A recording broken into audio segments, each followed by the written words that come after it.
Hello, and welcome to this week's episode of what are we called again? Oh yeah, I started off so well. Daughters. Demons and Daughters, brought to you by us, Damsels in Distress. Some of us are not damsels. All of us are in distress. I'm very distressed. Oh, is there someone missing from the table? That's very sad, isn't it? Shall we explain why? From one of you. Oh, are we doing the Yes, please relive your trauma. Do I look like I'm in a state? Okay, fine.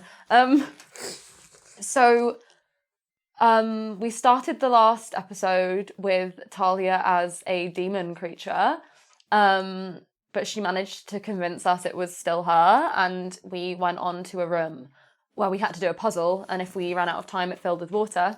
We ran out of time and it filled with water. Me and Agatha nearly drowned. You Taya technically did drown. Yeah, okay, we drowned, but we lived. Talia was not drowned. I woke up, and something happened with me and Talia. Something pretty gay. We kissed, and then I woke Agatha up by just speaking to her unconscious, almost dead body, and she woke up. And then we progressed on to a section of this test where we all had an individual dream or alternate reality experience of, I'll say, a nice world. I don't know, individually. And two of us came back from those nice worlds and one of us didn't. And as we waited for the other one to show up, which she never did, we met a man called Lucas, who explained that this was, in fact, the Fraternitus Custodum that our dads wrote about and were leading us to.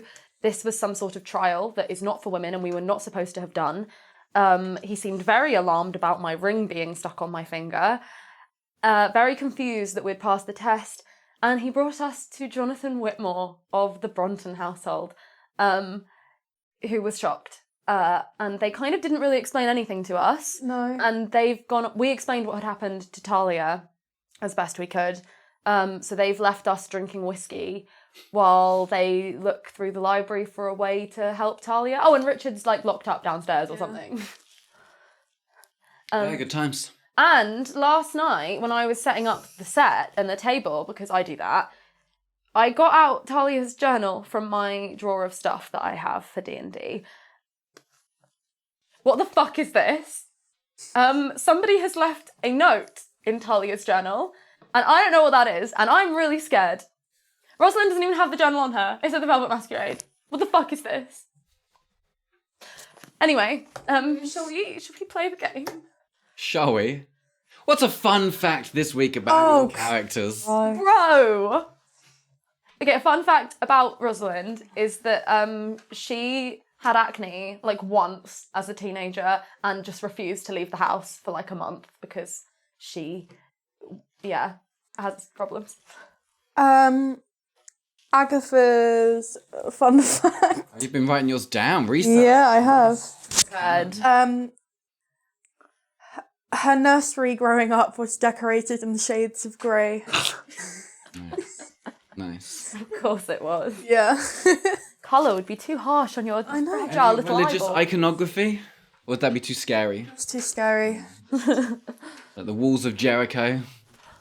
I'm really freaking out. Bro. Should we do an intro? Yeah, let's have an intro. Intro.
And we're back. Everyone's very excited. So, there you are, sitting in this elaborate lounge room full of leather armchairs and sofas, paintings on the walls of sort of all sorts of things. Men in combat. There's sort of demonic iconography on some of them. There's walls filled with various old books. There seems to be a sort of bar at one end, which is where you picked up your drinks from earlier. Just a small one with a number of glasses sort of hanging up and a few bottles at the side. The floor is carpeted with some rich rugs. There's a small fireplace in one corner, but it's not lit. There's 3 doors, as you know. The one you came out of originally, one that seems to obviously go to the library, one presumes, and the other one which goes downstairs to what you presume is some sort of prison area where you know Richard is locked up currently. You've both had a couple of drinks to settle the nerves. It's really up to you what you do now.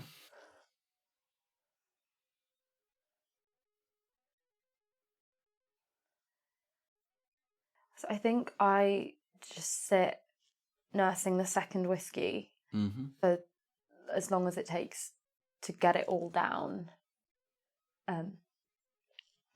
Yeah. Sure.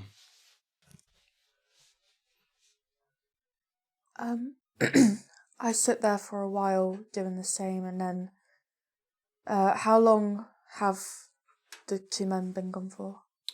Half an hour. I want to go down to the prison area and see Richard. When I see that that's what you're doing, I'm going to get up and come with you. Cool. Yeah. Shaky legs. You head down the stairs. Yeah, I've got my hand on the wall to steady myself as we go down. There's a sort of rope handrail as well. I'll hold that. You get to the bottom. Door opens out into a small lit room that has 4 barred cells, 2 on each side, and at the far end is just another lantern on the wall. In the first cell on your right is Richard, just sort of sitting on the bench that's there, hands on his knees. He looks up. Girls! Richard! Are you well? Good. I think he took the key with him. Of course he did. I'm sorry. We didn't mean to get you in any trouble or to hurt you. They haven't hurt me. I don't think we... You look like shit. I don't think we could even begin to explain, and you wouldn't believe us even if we did, but...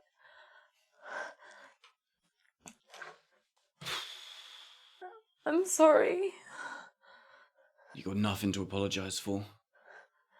What happened? I touched the... Where were you when you touched it? Where did you go? Here? I reached out and... I was just standing in this cell. Shouted out and some fucking old geezer came down. Jonathan. Sure, he didn't tell me his name. He wanted to know mine. I was like, fuck you. I ain't talking to no cops. I don't think he's a cop though. He's not. He's not. He's the holiest steward from home. He was looking for our fathers too. He followed us to London. He found us when we were at the Viscount's, and we didn't know that he knew any of this, and he seems to be quite involved here, but... Seems to be in charge from what I can tell. I've only seen him and that scrawny kid. But, yeah, your man seems to be the one in charge. I didn't tell him nothing, though. They said there was nobody else left. Our fathers were part of this, whatever it is, and and they're all gone, he said.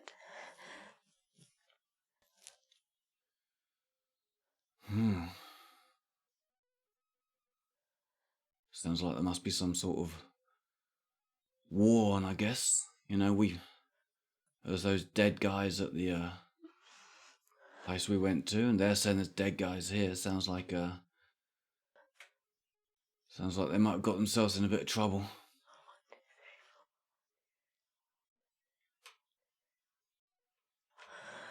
Now. Everything's gonna be okay.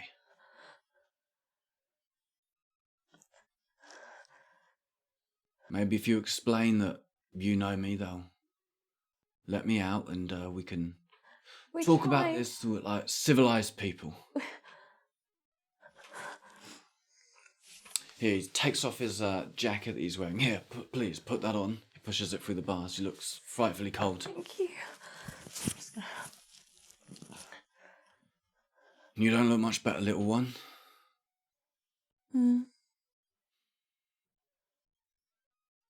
But we're alive.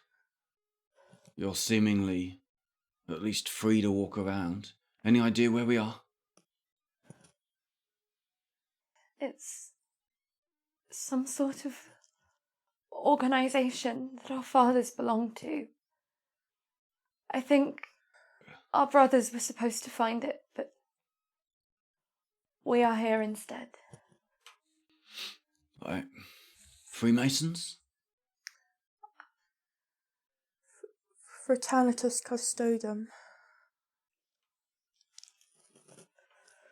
Never heard of them. I think that they pride themselves on their secrecy. We were not supposed to be here. We were not supposed to do any of it. It wasn't supposed to get like this. I just wanted to find my father. I didn't mean for any of this to happen. Girls. Where's the other one? No. She's not. She's stuck somewhere else, I think. And they're trying to find a way to get her back, to go there. Because we have to be able to go back because we were there. But she didn't come back, and I thought she was coming back and she didn't. And There, girls. He puts his big arms out through the gaps in the bars and sort of reaches out to both of you and sort of tries to give you a awkward hug through the... I'll just sort of like cling to the bars and try and like reciprocate. We'll be okay. We'll be okay. It's my fault. No. I made everyone run away. It was my fault. I was stupid. You weren't to know. Whatever's going on is beyond anybody's expectations. I just want her back. We'll get her back. We'll get her back. We're alive. They obviously don't want to hurt us, otherwise they would have.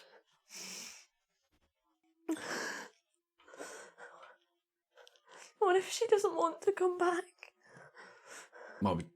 No. Why would she not want to come back? I'm sure wherever she is, I'm sure she'll be very grateful to see you both.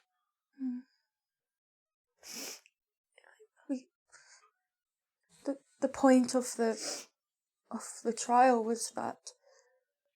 Trial? That's what this was. He said it was to test their strength, their intelligence, and their wisdom. That there was a section of the trial for each, and the last one, I believe it was wisdom. It was about whether or not you could go back to what was real after you'd seen what, I suppose, what you most wished for. And she didn't come back. So whatever it was must have been better. Or else it was or else it was the same as mine, and I left her there. I thought that she would come back. I thought she's always the one who comes back and does the right thing and is brave. And I suppose either she's somewhere far better than anything that could be here, or I just let her down one too many times and she didn't think I would come back. But it's probably nothing to do with me at all. But I just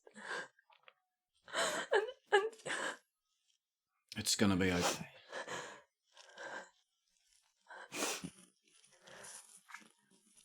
Where is this Jonathan now? they went upstairs, I believe, to a library or something to search in a book if there was any way to get to where she is. He said it had never been done before. Well, we'll follow what they tell us to do for now, and we'll wait to see if there's an opportunity to change our circumstances. I think the best thing you girls can do is don't worry about me, head upstairs, and just do whatever they ask for now. And if you see an opportunity to take control of the situation, see if you can come and tell me about it, and we'll see what we can do. Yes, we'll come and talk to you when we can. Don't worry about me. You keep that coat, you need it. Thank you. Go on. Don't worry about me. Off you go. We'll be back. I know you will. Let's go. As if you look back, he sort of just sits back down again, makes himself sort of comfortable and sort of relaxes in this cell, closes his eyes, puts his head back against the wall.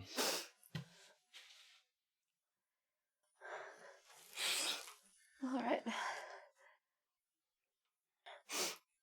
So go back up to the room, and I'm gonna just look around the room and see if I can see anything that might remind me of my father or Archibald or like anything like that. Sure, make an investigation check. 20, not natural though. Okay. Yeah, so you take a long look around this place.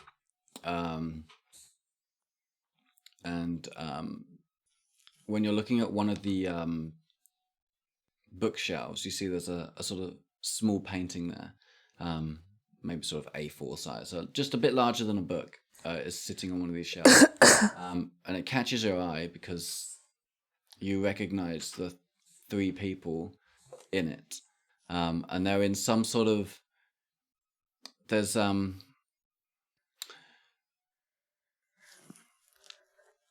in some sort of combat. The three of them are entangled with this sort of like octopus type creature, with these sort of spiky, tendrily arms, sharp teeth, these huge eyes. And the three men in there, there's the one that looks like your father seems to be standing there,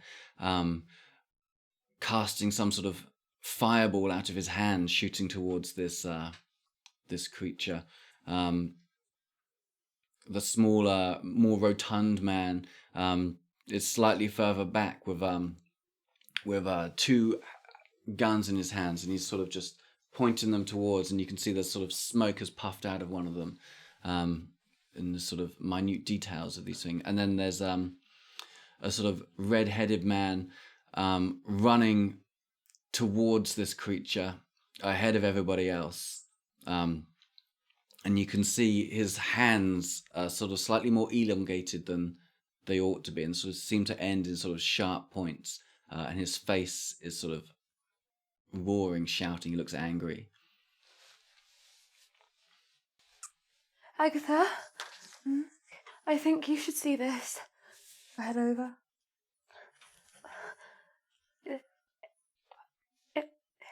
It's them.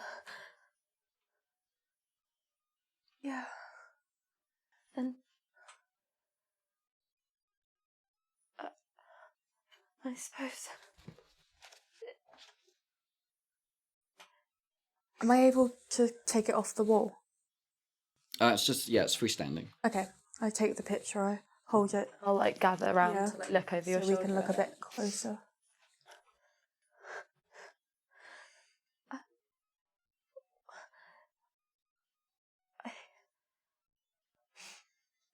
I don't understand what Papa is doing, but some sort of magic or something. You notice in the corner of the painting, there's a little inscription. It says, the Battle of Behemoth, 1814. 1814.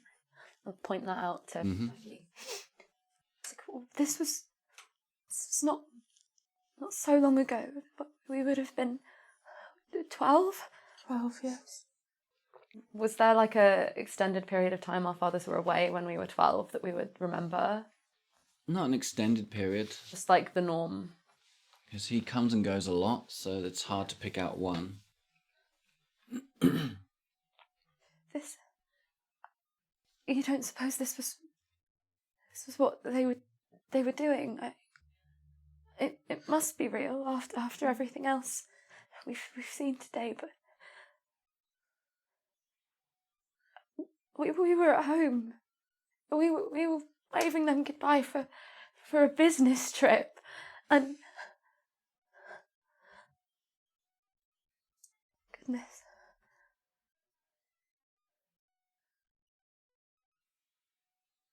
He used to bring me back presents sometimes. Papa would always bring me a copy of the repository.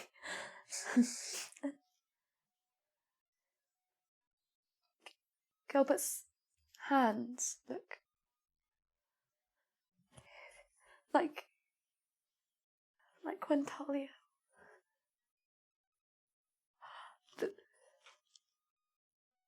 What Madame was reading in the book about the surely not the branch of the bloodline that perhaps whatever was happening to Talia, if it happened to Gilbert too, then it's okay. Then she'll be okay. Gilbert always.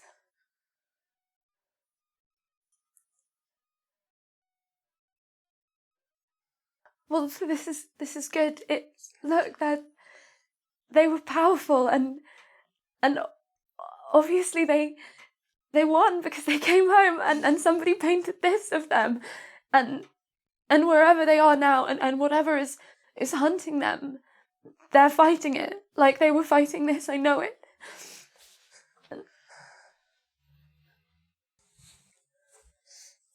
I'm gonna sit back down and just try and process everything that I'm starting to piece together. Okay, and as you lay back down on the armchair, sofa, whichever it is you've picked, the wooziness of this alcohol that you drank seeps over you, and the dimly lit room is not encouraging to wakefulness, and you find your head dropping down a few times, and you bolt back up again. You get that surge of adrenaline as your head drops, but it happens again a few times, and you're really struggling to stay awake at this point.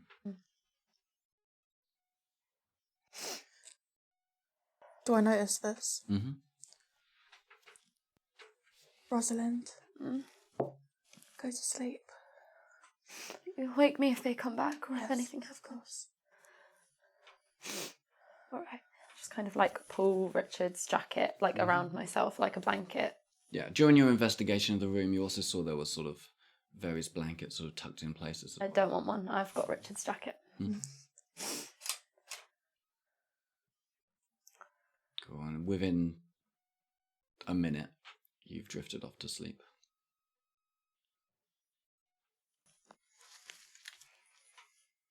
I sit there for a bit, still looking at the picture, just looking at all the details. How long has it been now since they've gone to the library. Perhaps an hour now.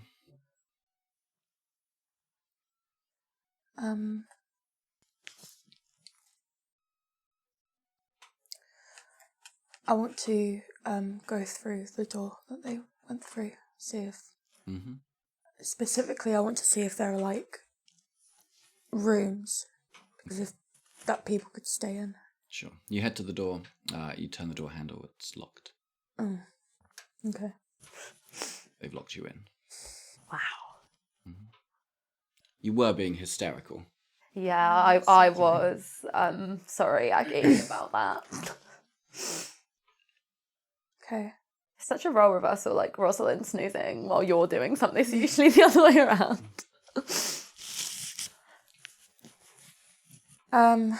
In that case, I'm gonna sit back down and open up my bag, get out my gun, which I know is...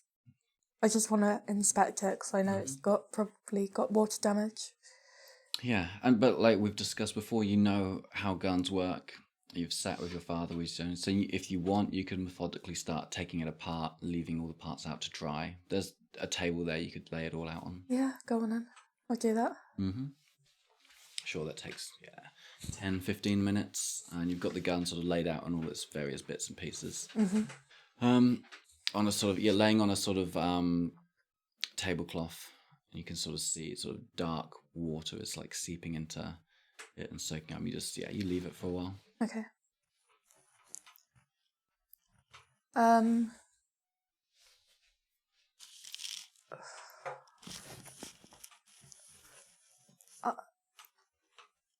I guess I'm just gonna have a look around the room. Mm-hmm. Well, can I?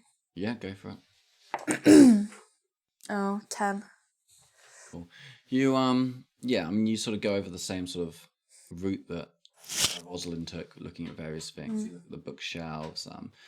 You open up some of the cupboards that are around there. You see there's one cupboard is seems to have various like smoking equipment. So there's cigars and pipes and little pouches of tobacco and just various things that obviously people can help themselves to sometimes. There seems to be some sort of medicine box drawer with various bits and bobs in, both sort of chemicals and liquid medicines, as well as like bandages and that sort of stuff.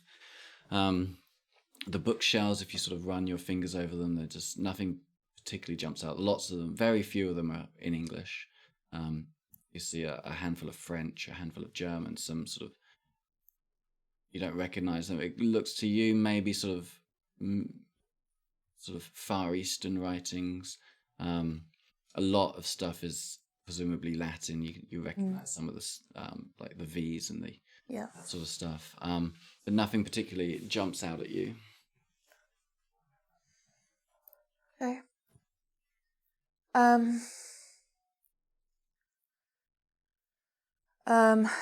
I pour myself another whiskey. Mm-hmm. I'm gonna sit on the floor next to. But you're on the. I'm like in an armchair. Yeah, I'm gonna sit on the floor by her. Mm-hmm. And just wait. You get down and there's a sort of comfortable, like sheepskin rug.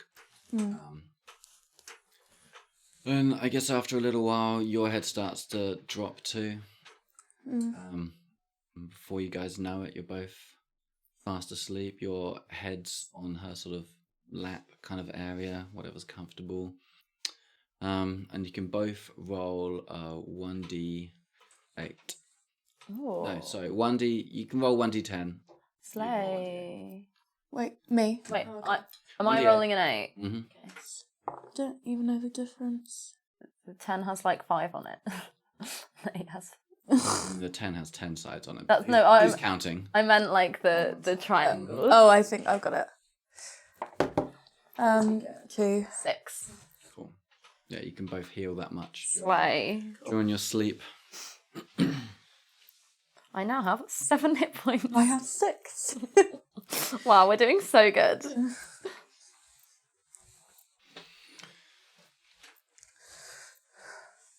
Okay. It's hard to know how much time has passed because there's no windows here. But what?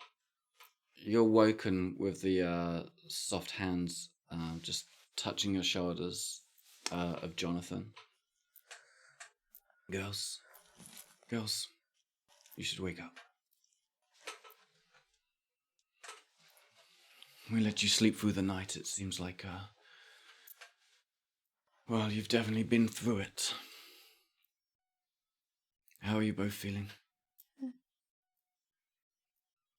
You look terrible. I'm so sorry that you've been through this. Come, sit up. We have much to discuss. Did you find something? A way of getting to her? Maybe. We found a chance. What do we do?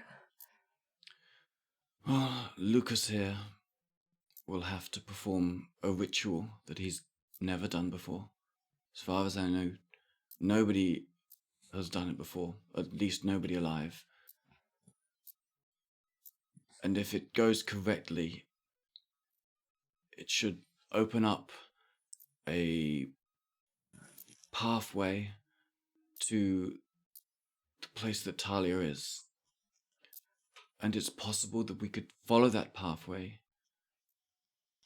and bring her back through it if she is willing and we don't lose ourselves. But,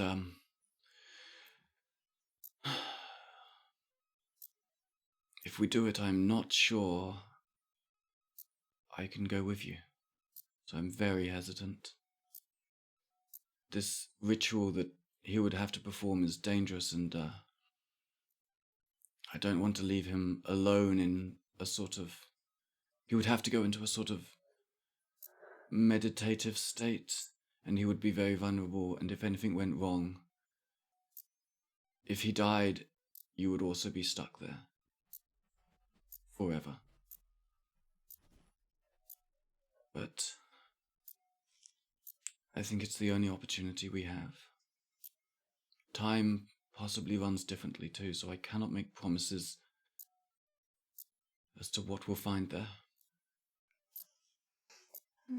It's worth a chance. If there's even a chance, it will work. If she wants to come back. I'm sure she will. This test was not meant for you. You did not know what to expect. When members undertake this, they know what they're facing, and so they know somewhat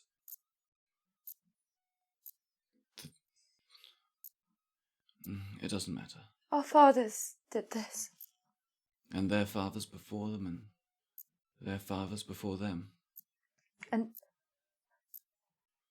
Archibald and Albert were supposed to do it too. Albert has. What? Archibald was, yes, his father felt it wasn't time yet. And so he is unaware, unable to locate him. He left without ever finding any of the things Papa left. Correct. I suspect now it's because you took them, didn't you? There was nothing for him to find. But he didn't come back. I do not know. He's still gone. Yes. You've not heard from him still. Just rumours. I was planning on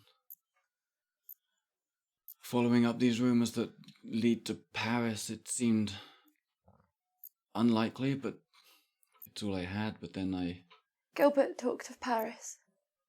Gilbert talks of Paris a lot. He's very rarely been. It's our easy option to explain things.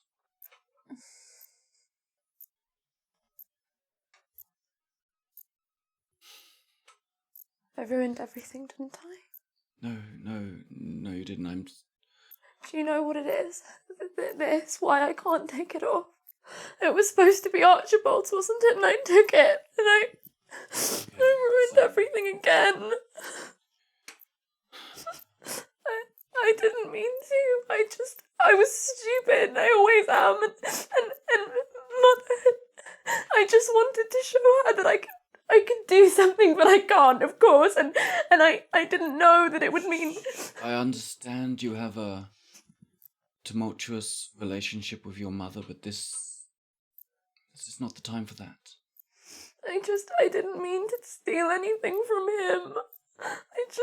You didn't know, and I understand that. I apologize for my brashness with you earlier. I was in a mix of shock and, honestly, in some ways,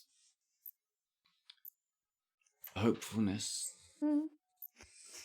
It occurs to me that perhaps if you had not taken this ring, your brother would be in the same situation as the rest of the Brotherhood,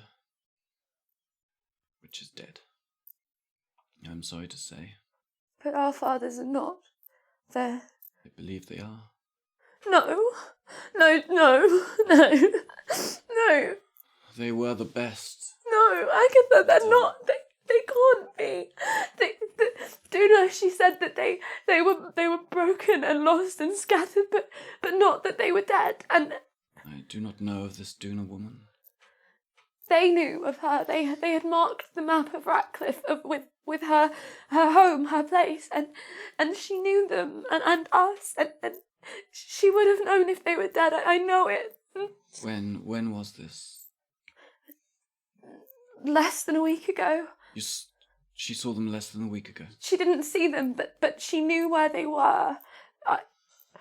And where is this woman? She vanished. The day after we saw her, she was no longer in her lodgings, and Madame said that she often comes and goes, and nobody knows where and why. This is good. You've done good work. I will attempt to follow up on this information. Perhaps it will shed some sort of light. We have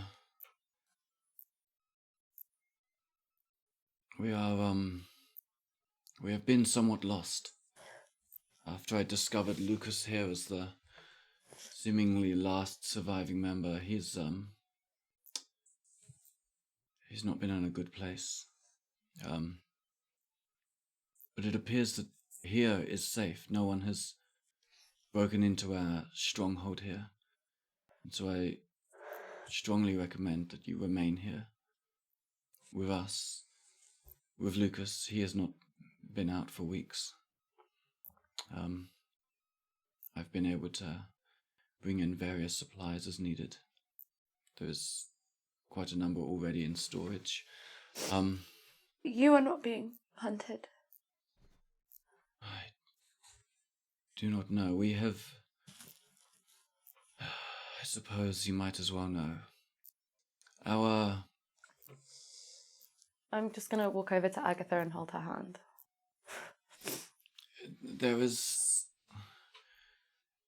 You have unwittingly performed a ritual that has been going on for thousands of years. It is a sort of introduction to a group of people that have spent eons protecting this realm, this planet, this earth, this universe, I suppose. And we think that somehow there is a group of people out there that has harnessed the residual elements of this ritual to identify members. And we think they may have unleashed something unholy to hunt people down. The house and Eloise, the little girl we mentioned in the house with the men that our fathers killed. the symbols on the floor. And Eloise, she said that they used her blood to let something out. They had moons. The symbol of a moon, all of them. Moon. I take one of them out because I've got them in my bag. Mm-hmm. He takes it over and sort of flips it over in his fingers. I have not seen anything like this before. Gilbert told me that he was on the brink of understanding new information. He felt that there was some sort of planetary alignment happening. I guess it would have been a few weeks ago now. Yes, there were notes on that in their things, and I believe they wanted to go to the Royal Observatory. See, there were times, I'm told, that planets can align in a certain way which weakens certain barriers put in place to keep certain things out of our world. Certain things you've no doubt seen in the vision when you touched the blood. You said they could identify the men who had done the ritual. We think so. Does that mean that the three of us can be identified now? That is my fear. And you are woefully incapable of defending yourselves. If your fathers could not, then what hope have any of us?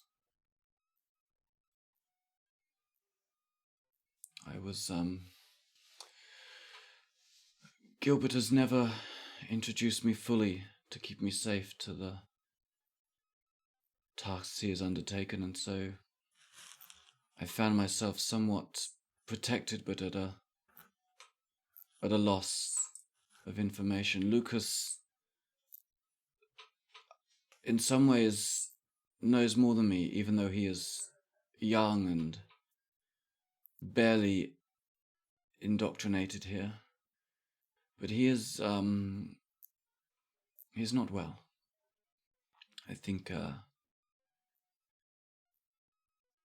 he saw things that he was not ready for, but, while he's here, he's begun to feel safe and feel more like himself, but, yes, I do so wish your fathers were here, but it is possibly good news that there is information that they did not go with the rest of them. But I am not sure how to keep you safe. I think we're beyond that.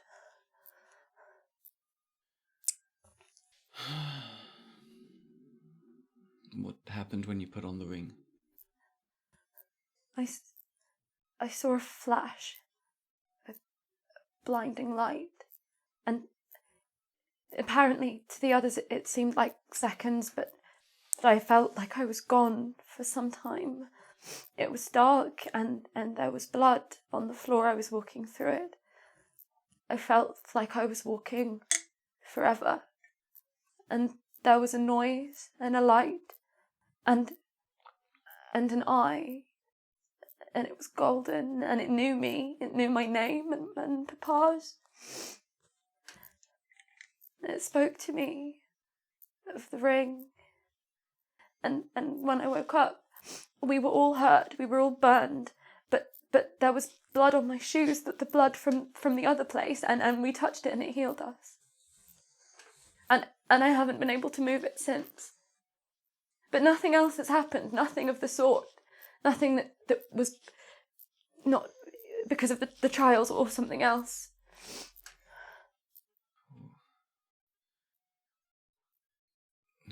I had not considered such things. I did not think it would run in the female lines. But it seems you may have inherited your father's ability to harness certain powers. No. I haven't. I promise you I haven't. Nothing has happened since. Well, of course. If it was... Rosalind. But the whole way through the trials I've been Rosalind. useless. Rosalind.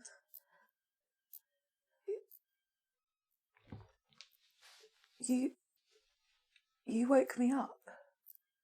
But I didn't do anything. Nothing magical happened. I spoke to you like when you were little, and we would come and see you, and it had been an hour or so. Talia said you would have woken up anyway. I didn't do anything.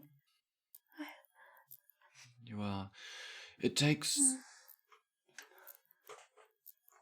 a lot of training and knowledge to harness any type of powers that you might manifest. Your father trained for years before he faced his first otherworldly task. But yes, he is not here to teach you to harness, and He would not anyway. Lucas does not share the same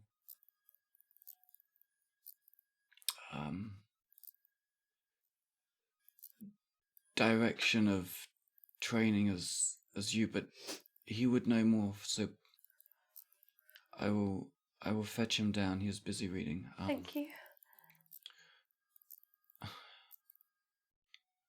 But if you cannot remove the ring, then It doesn't even move. you are bound to it, which means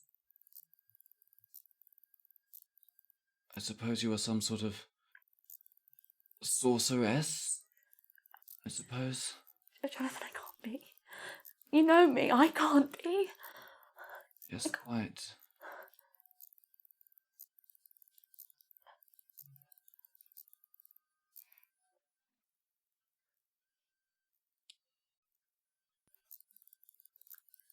Wait here. All right. And he leaves. He comes back. Well, okay. I don't know if you guys want to talk. He leaves the room and heads back out the way he came before. Rosalind is just in a state of silence.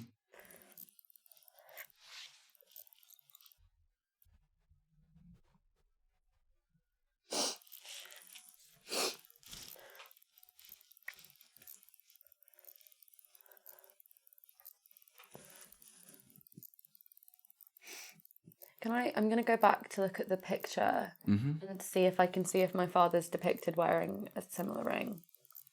Sure. In the painting. You can't tell because it's Too small. yeah. Okay. There's not enough. The hands are more implied hands rather than detailed. Okay. You don't think when I spoke to you and you woke up, I didn't feel anything. Not like when I put it on. Don't know then. Just find it strange how if I was out for over an hour then... It was quite sudden, your waking. It was terrifying. You looked. I thought you were dead.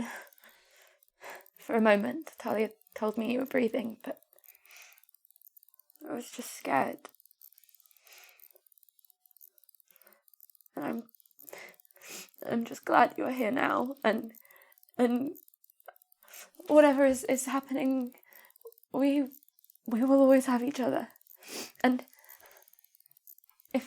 if they mean to make us stay here, I do not know about you, but I would far rather return to the Velvet Masquerade. Perhaps it is foolish, but...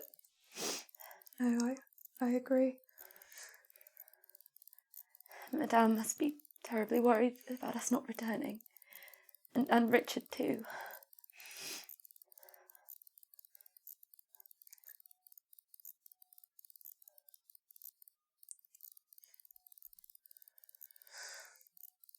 can't.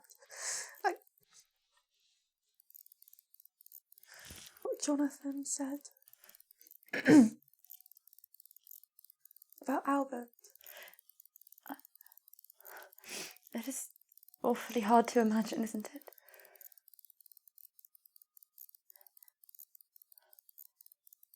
But it means that whatever is happening, he's at least safer. He is prepared. He's been trained. But what if he's been...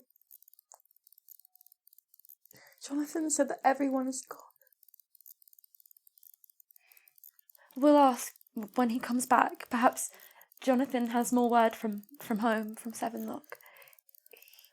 If Albert is missing, I'm sure he would know. But it seems that I'm not sure. I cannot imagine things like this occurring in the villages. Perhaps he is safer for being out of London. And for your father being... I was staying with you. Yes. I don't know if he's... If he left. He might have been gone for months for all I know. Yes.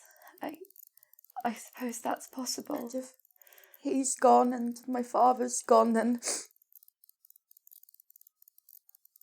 there's...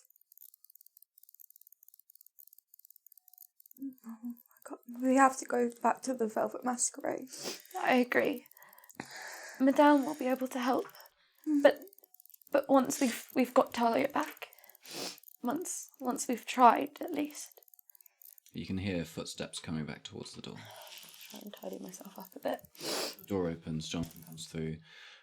Lucas is sort of following behind with a couple of books in his arms and stuff. Sort of head down, hunched. Lucas, I believe we'll be able to make sure that you are not overcome by any issues.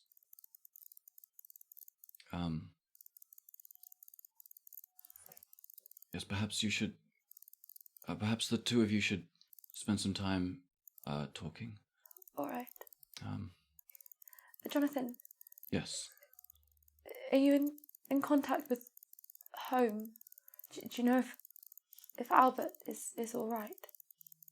I sent word to Albert to stay out of the city. I informed him as best as I could of the situation. I have not heard back from him yet, but I don't believe there was a way to get messages here anymore. Yes, I've tried to smooth things over as best as I could with your mother as well. She is, of course, somewhat beside herself in her own way with worry.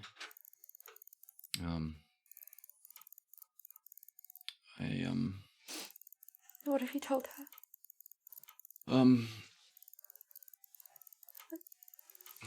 It is difficult because I, of course, lost you as soon as I found you.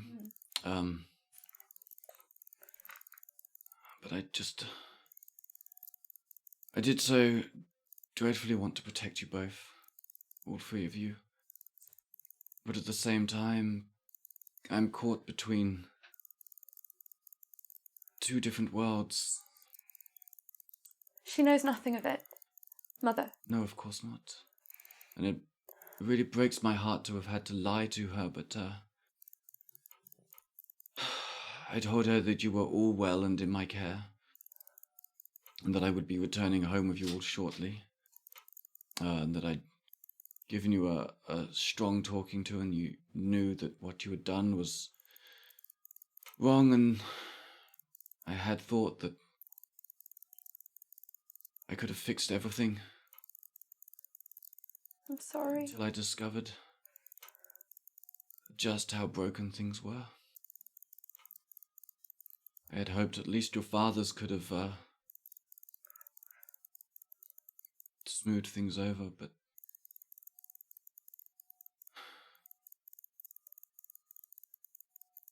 I'm sorry. I know you. I'm sure you both are.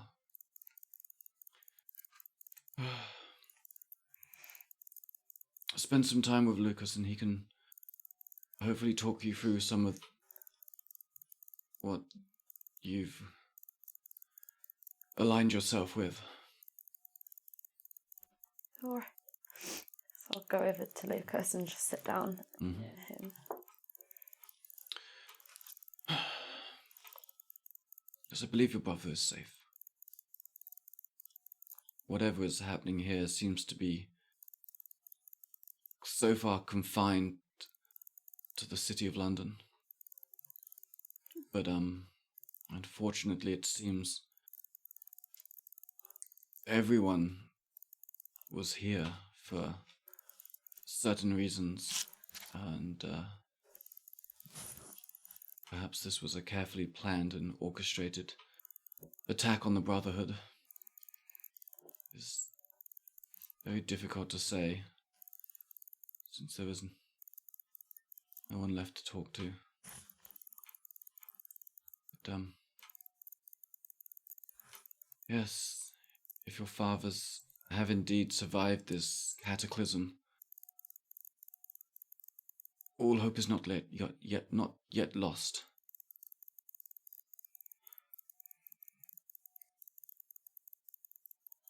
Did you rest well? You look slightly better. We have various medicines here if you need anything, so... Okay. I think I will sit down with you for a little while and wrap my head around this. You're off sitting with Lucas slightly further away in the far corner. Yes, it probably sounds frightfully silly to you, and I'm terribly sorry if it's more frightful than silly, but I'm a wizard. I knew you would laugh. Sorry, I did not mean to, but... No, I agree, it does sound very It's like something silly. out of a children's story. Yes, when my father came to me and he sat me down one day and he put his hands on my shoulders and he said, "Lucas, you're a wizard, Lucas." I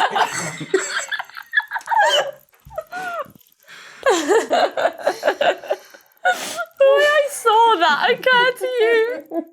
You're crying. It's funny. I'm very funny boy. We can't edit it out. And it's like, it's broken. I break it all. Sorry, everybody. He said to me, and excuse me if I put on his voice, "You're a wizard, Lucas." He didn't. He does not sound anything like that. My father sat me down. He said, "You're a wizard, Lucas." And of course I laughed at him. And till he put his hand out like this. And you look in his hand and there's just a large flame. How did you do that? We, through study. There were certain, I suppose they're almost poems. There was a power in certain words, and if you allow them to flow into you, you have the ability to control certain things. And I'm only...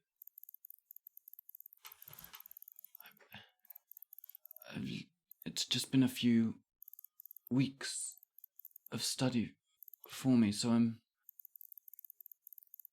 not really much of a wizard at all. But my father, in He's the painting, a great sorcerer, possibly the strongest. No, the strongest among us. That sounds like him. All three are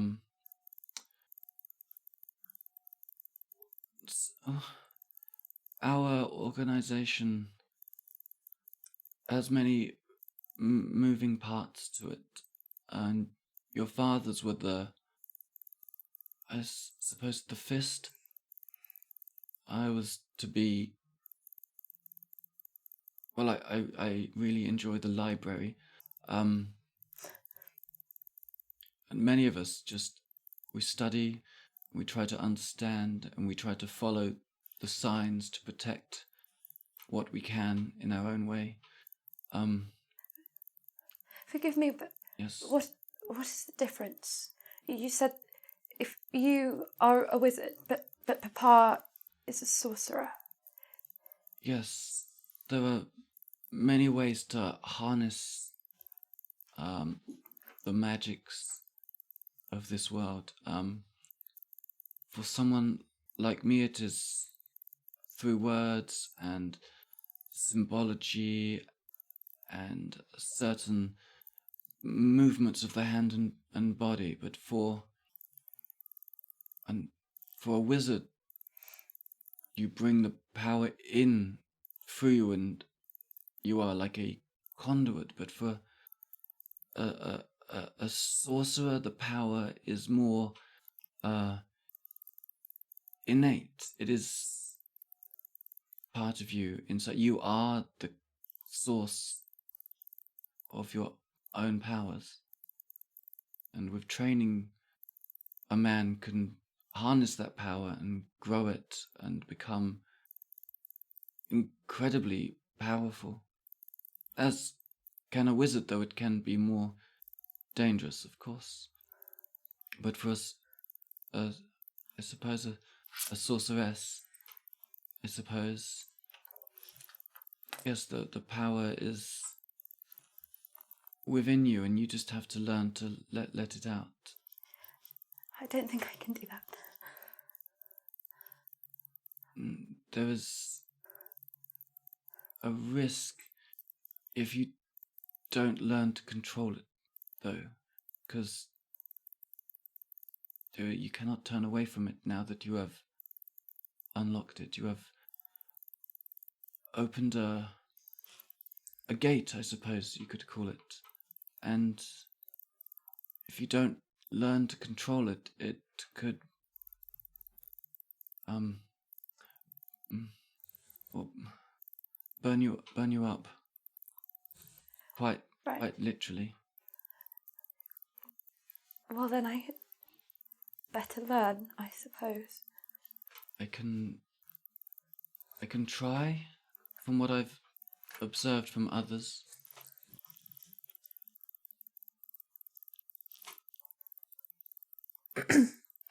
What about my father?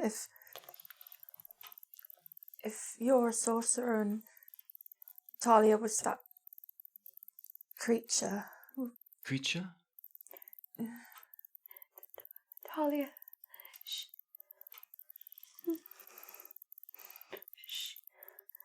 she has the curse. I don't know. Jonathan. Talia has the curse. He doesn't say Talia because he probably doesn't remember. No, he does, yeah. What? It was when we were in the first room, and we were fighting the knights, and then it was like it just ripped itself out of her, and Oh my god. but it was her, and she was okay. She was okay. She was okay. It was her. I thought she was dead. I thought I watched her die, and then she was okay, and it knew she could speak, and then after we had completed well, we had failed the second room. When I woke up, she was herself again. After the hour of us. Gilbert never imagined that it could possibly be passed on to a mere woman. He was adamant that it would only follow the male line. It's why he was somewhat pleased he did not have a son. He would have prepared her if he knew.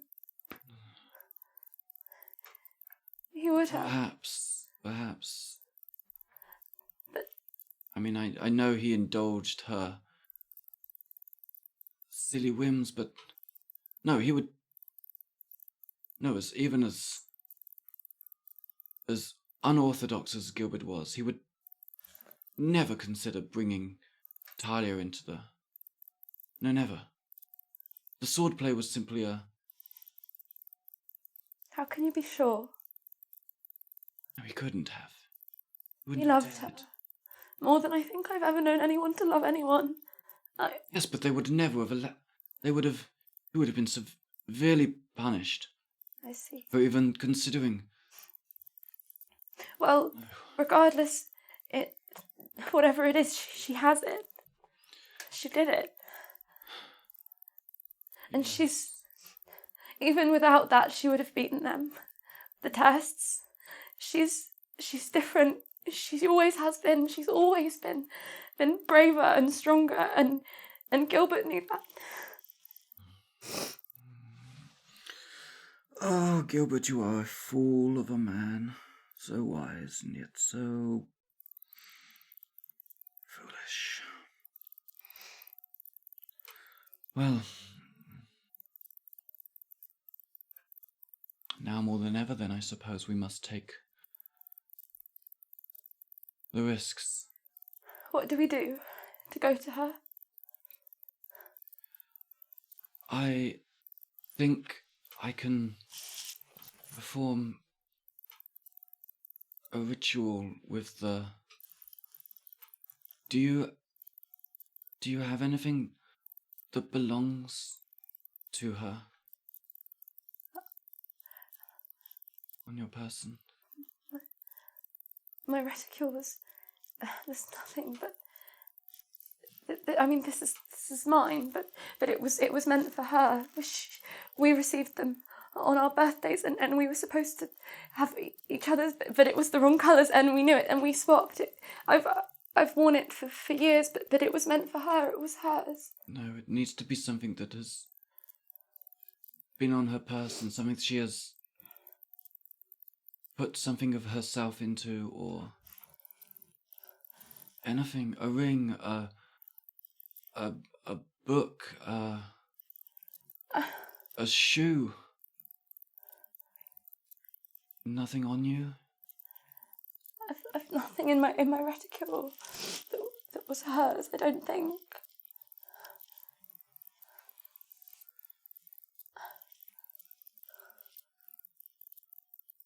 Perhaps back where you were staying? I'm not leaving. I'm not going anywhere without her. I can't. I cannot perform a ritual to find her without... Well, then you need to release Richard. We can't go back ourselves. No, we will go together. I cannot let you out of my sight now.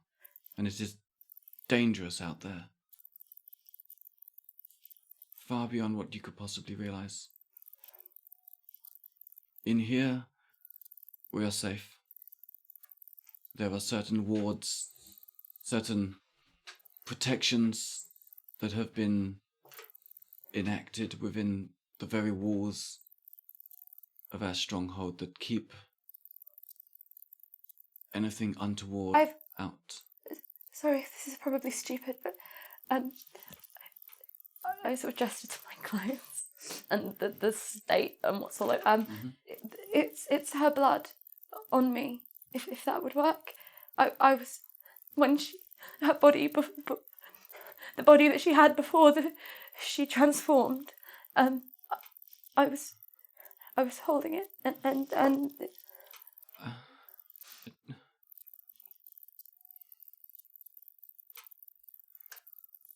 it's her blood and her.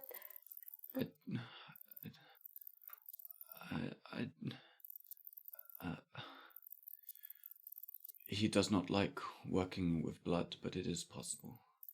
Well, if you think it would be safer to fetch something else, then we will. We shall do whatever you think is best. Please, can we work with something else? Of course, I'm sorry.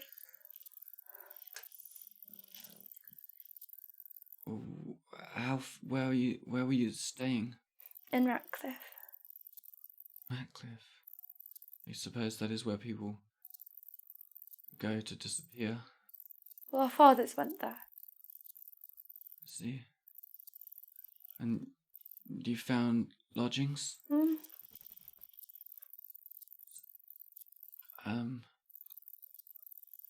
Jonathan, maybe you can go with them and I'll stay here to prepare the ritual as best I can. Yes, of course. Well, we will. We've a boat that we took. It should still be tied up if it was not stolen. I see, and perhaps we should get some coats or jackets for you. I'm just going to put Richard's on. As for this Richard, you vouch for his behaviour? He saved Talia's life before. Well, not truly, but he helped us in a lot of ways. He is a large, strong man, and I am not as fit as I used to be, so I am somewhat hesitant to let a man out that could quite clearly He won't hurt you, Jonathan. We won't let him. And how long have you known this man? Yes, that's what I thought. But he has proven himself most trustworthy. He saved Talia. Twice, really. Come with me, then. He leads you all back downstairs. Before we leave, I turn back to Lucas. Mm-hmm. You didn't answer my question. What question? About my father. What is he? Oh. He's very rich. I think that's kind of his superpower. He is very good with his guns. He's very clever. So I don't believe he has any powers per se, but he has he is known for his tenacity. And yes, and he is very good with the guns, but he supplies a lot of funding towards our endeavours. And he often has a few tricks up his sleeve. Yes, lots of tricks up his sleeve. Yes, I don't believe he has access to anything like I do, or your friend here. But that doesn't. He's still was still a very great man. He was very well regarded here. He is. Yes, he is, I'm sure. Thank you. I follow Jonathan and Rosalind. Okay, you head down these stairs again, back into the room. And as the door opens and as your sort of footsteps knock along the floor, Richard opens his eyes and sits back up again. Richard, we need to go back home to fetch something of Talia's. It's needed to get her back. Right.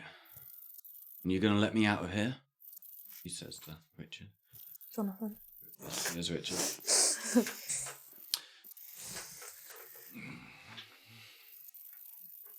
If you can control that temper of yours, and you swear that you will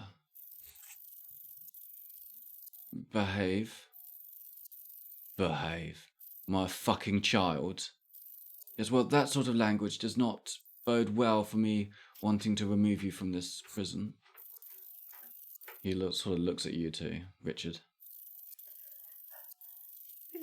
We Fine. I'll behave myself. And perhaps I'll even mind my language. Just want to make sure you're treating these girls right.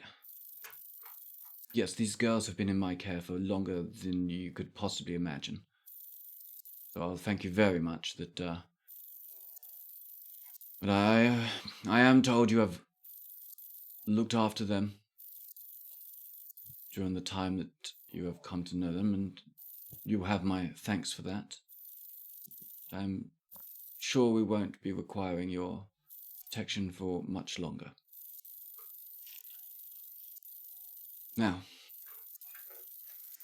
we must undertake a trip to the lodgings that these girls have acquired for themselves, and I believe you have a boat that can take us down the river in somewhat safety. Yeah. Lodgings. Okay, yep, let me out and I'll take us all back to our lodgings.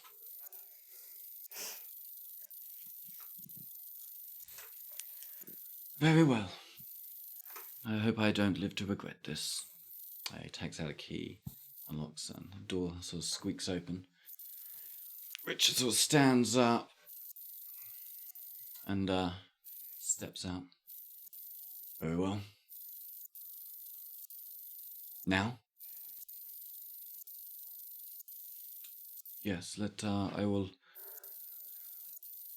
take us all to the exit of this place.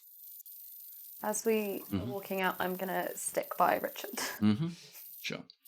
Okay, so he leads you back up the stairs, out into the main room. Lucas has disappeared at the moment. Takes you across to the other room, at the other door. So he opens that door up, and again, it's another corridor, and heading in a straight sort of line, and there are a number of sort of doors off to either side. It's quite a wide corridor. There's a few paintings on the side, as well as gas lamps again, a really long carpet. There's a couple of suits of armor at the far end. Just kind of look at them, like side-eye them, suspicious. And you head to the end. It's just a normal door. Turns the handle, opens it up. And within is just a sort of empty room. It's a cupboard. There's barely enough room to step into. And he's like, please step inside, everybody. It will be a bit of a fit, but we should all fit. All right, I'll go in. Mm-hmm.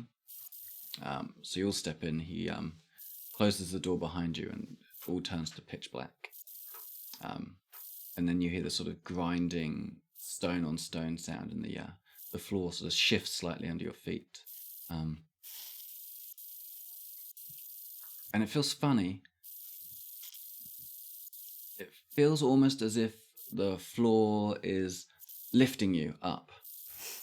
I'm going to hold Richard's arm, steady myself. And this sort of stone sound stops after perhaps a minute. And there's a sort of clunk. And then a sort of ratchet sound. And then the door opens again into a just a sort of small, simple looking lounge room. And he steps in. There's a very, very simple table sitting there and things like that. He steps out. You will follow, and the door closes behind you, revealing that the door is on this side. A sort of bookshelf with various books and other items on it. Well, shall we? You will head outside. It's obviously daytime now, and you walk out onto the street.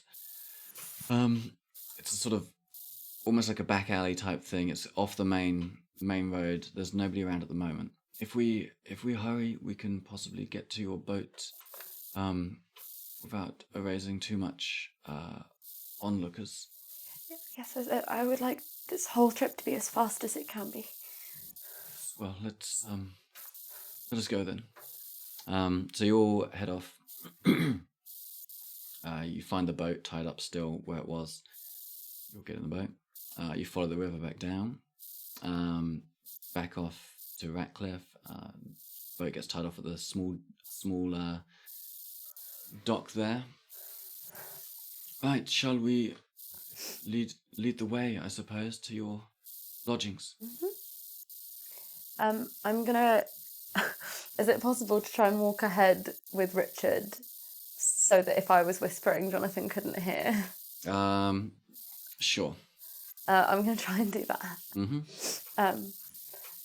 And just very carefully and quietly say, I believe Jonathan does not know the nature of the establishment, and I think it would probably be better for everybody if he did not. I shall... Perhaps there is a way Agatha and I could go in alone and fetch something, or something like that. I mean, no offence. I'm not sure how we're gonna hide this. But if he were to only see it from the outside, then he need not know. How do I put this? He's not been, has I'm sure he hasn't, but for a man, it's not so hard to spot what our building is used for. How? But someone as young and innocent as yourself, I can understand how you might overlook it, but But from the outside, it is just a house. from the outside, it's a house with red curtains and red lighting and a strange symbol on the gate. It's in Ratcliffe, love. It's one of the biggest houses. There's only one use for it. But we can try lying if you want. He would probably see right through it. He's not... Well, He does seem somewhat smart. Yes. And I think I've done enough already to earn his disapproval without more lying. So we're thinking we just We jump straight in. we just don't mention it until he does. Right. Perhaps he will not. Well, we've only got about 30 seconds, so you walk around another corner. You're now on the street. You can see the house ahead of you. I'm just not looking at Jonathan. Mm-hmm. You walk up to the gate. Do you stop at the gate or keep walking past? I'm going in. Mm-hmm. Yeah. The gate creaks open. Jonathan's face, if you turn to look at him. Do you turn to No. look at him? Okay. You head up to the door. And that's when you realise that you're missing a person. And you turn around. There's you there. Agatha there. Richard's there. Jonathan is standing on the street, white as a sheet, jaw open, wide-eyed.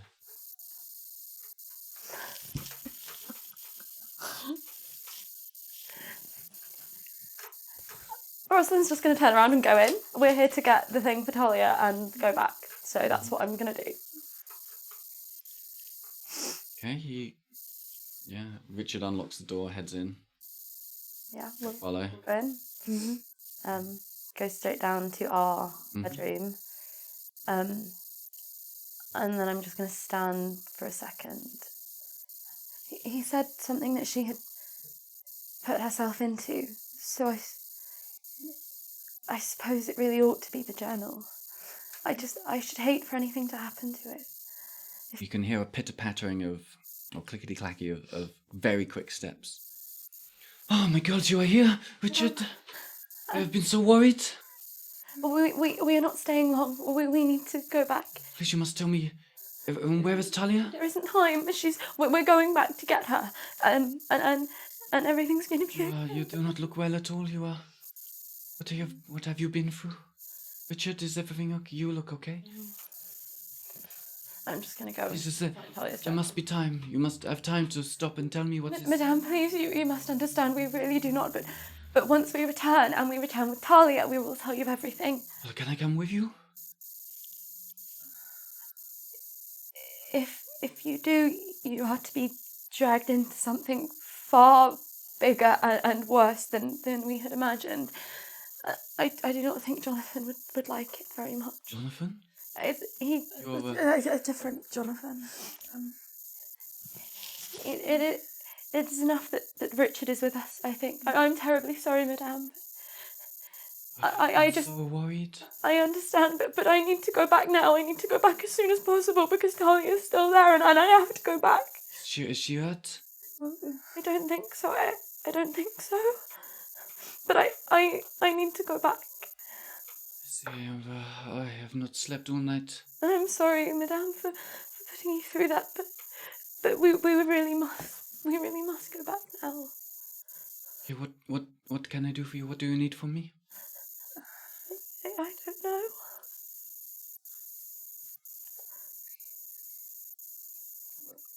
We just need to go back.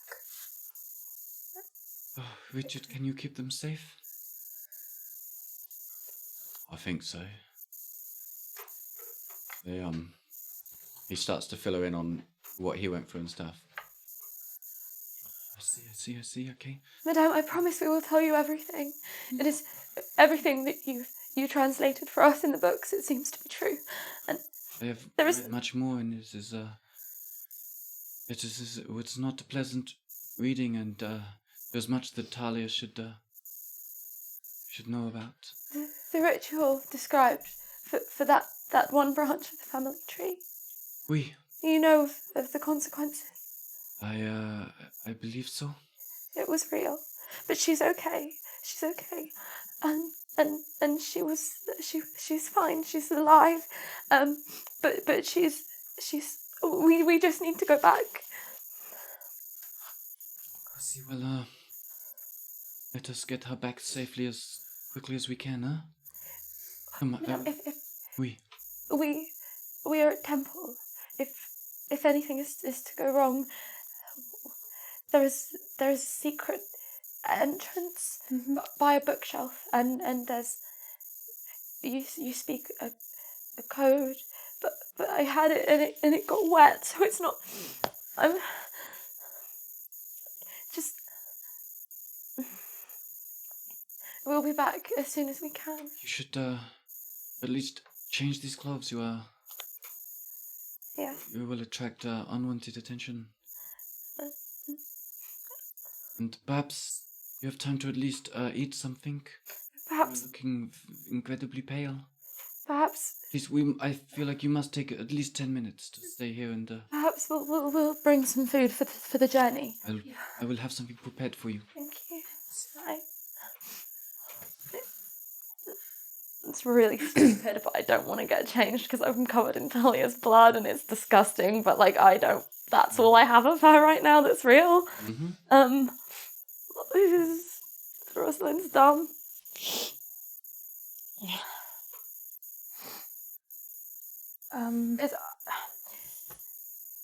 That was Talia's set of boy clothes that she borrowed from Jonathan. Mm-hmm. There was a jacket, wasn't there? There was a coat that she had that Richard made her put on at one point. Sure. I'm gonna put that on over my underwear and just do it up so it covers my tits. Okay. I'm gonna take my soaking Bible out of the bag, place it on the bed, and I'm gonna get the spare gun to put in. Mm-hmm. There's another one of Talia's daggers, isn't there, as well? Because she had 2 with her, but there were 3. There's her sword. I'm not bringing her sword. Okay. I'm going to get the 3rd dagger. I mean, these aren't really things that belong to her, per se. No, I know, but I just want to give it to her Oh, okay. when she gets back. So, yeah. So I'm taking the journal Mm-hmm. for the thing, and I'm taking her dagger for myself for protection and to give to her when I Okay. find her. Okay. So that all takes you a few minutes. You get your coat. Do you get changed? You're probably damp.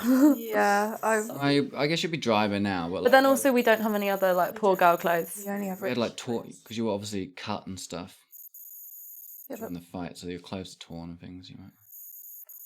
It's not a big deal. It's fine. Will we have like? I guess We like Talia's old dress. Oh yeah, Talia's that a poor person dress you could put on. I could take that. Okay. So yeah, then you head back upstairs. It's like trailing on the floor on me. Yeah, it will be. Yeah, you head back upstairs, and as you're going up the stairs, you see Jonathan is now standing at the front door. He's inside. He's stepped in. I see that and immediately just turn around, and I am now malfunctioning and don't know what to do. You turn to find Madame Beatrice standing at the bottom of the stairs, and they're just sort of staring at each other in silence. She has her nose is slightly up, and she's just looking him right in the eyes. Jonathan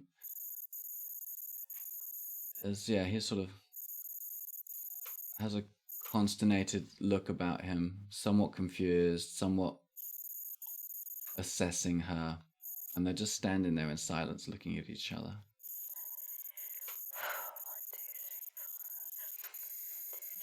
Okay, Rosalind turns around and it's just like, we're ready to go.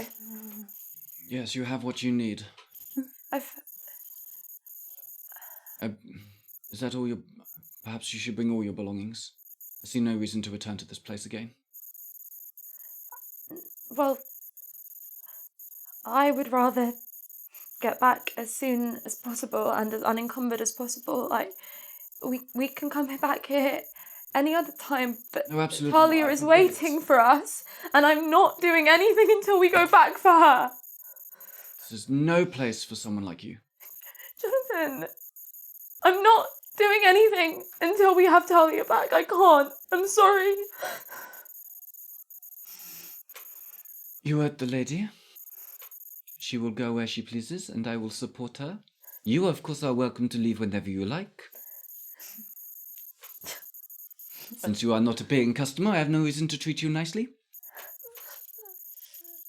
I would never be a paying customer in a place like this. Come. As we go, I turn back to Madame Beatrice and I just mouth thank you at her. Be back soon, girls. We will. Never mind him. Cool. You head out. And then as we go out, I'm just going to walk ahead of Jonathan and I'm going to pull Talia's boy jacket, Talia's boy jacket, like around myself, and I'm holding the journal. Yeah, Jonathan sort of kind of has you marching ahead of him at this point down the street. I will procure us a carriage and we will make our way back. Well, why can't we take the boat? Won't it be quicker? I want to take a carriage. Will it be quicker? I believe so. All right then. Yeah, after a while he flags someone down that's been obviously dropping someone off some sort of deliveries. Organize it or you head back. Yeah, he leads you back to this this building that you exited from before.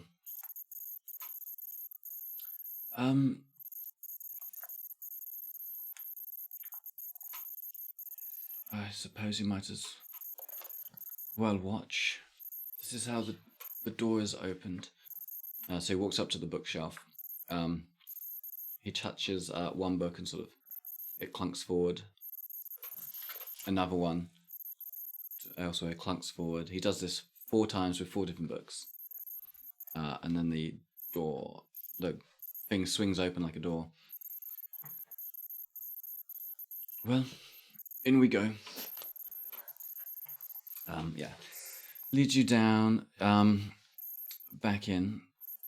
Let us we'll head to the library. I believe Lucas will be prepared for us now.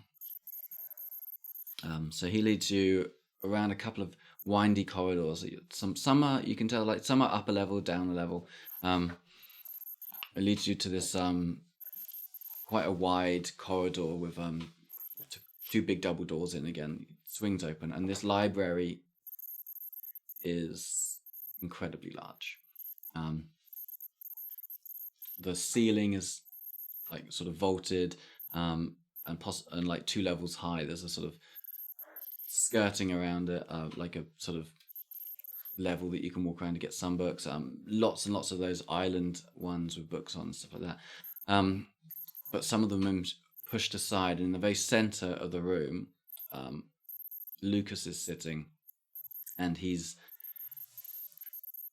on the floor. He's sort of laid out in a sort of, it might be salt, you're not sure, a sort of very similar pattern to the one that you saw in the carved into the stone at the Dark Temple. There are sort of all sorts of symbols, some sort of lettering you don't understand, suns, moons, planets, all elaborately poured out in this thin trail of, it looks like salt. And he's sitting just off to the side at the moment, with his eyes closed, breathing to himself. When he hears you all approaching, he opens his eyes. Did you bring something? Will it be okay? I don't know.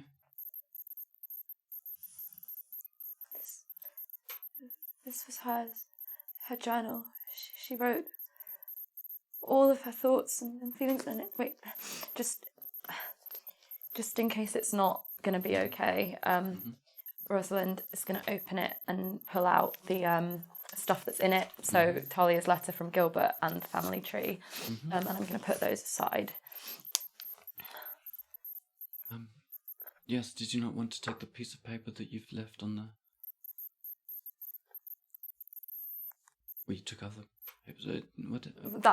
Sorry, you hadn't mentioned it, so I didn't realise that had been there the whole time. Well, I suppose I was in a daze and I didn't see it, so I'll take that out. Mm-hmm. And then... Mm-hmm. So he takes it. Okay, so I will, this goes in the center of the symbol. So he steps carefully over the various bits of pattern stuff and places the journal in the middle, into this sort of, there's a sort of 6-pointed star in the middle, and it sits there. I'm just going to stare at it. Mm-hmm.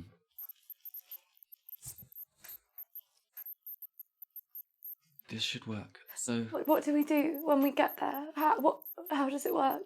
I don't know. I will start the ritual, and my understanding is that it opens a corridor that you can walk through, and I can maintain the corridor so long as I maintain the ritual, and that should lead you to where she is. And then you should be able to bring her back. If she wants to come. Yes, I believe everybody has to be willing for it to work. But I don't know what you'll find when you get there. My understanding is correct. I think I might be able to see what you can see during the trance. But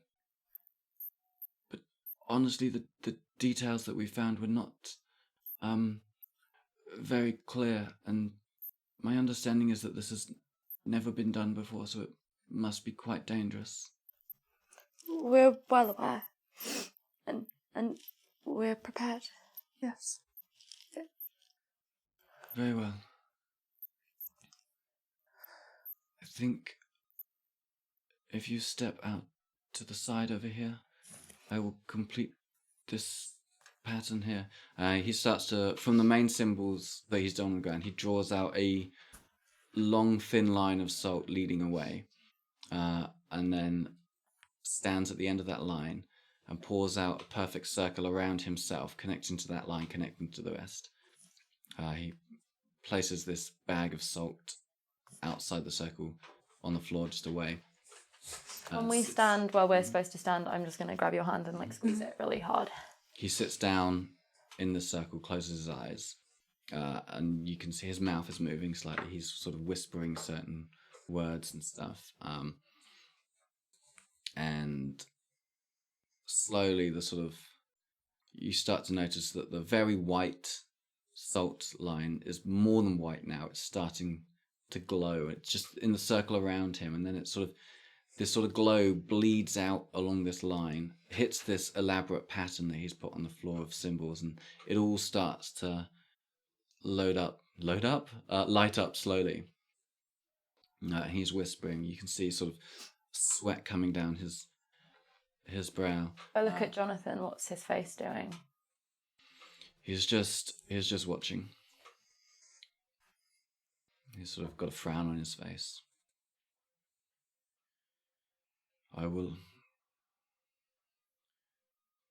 Seems to be working, whatever he's doing so far.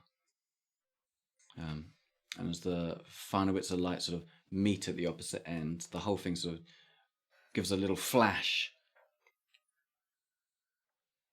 And the ground itself begins to swirl. The book, the journal, sort of rises up, levitates into the air a few feet. And the ground itself, almost like a whirlpool, the wood starts to melt. And it starts spinning and spinning into this sort of black abyss down below.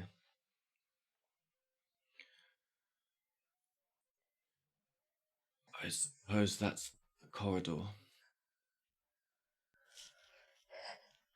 We'll go then. Please be careful. And if you have to, return without her.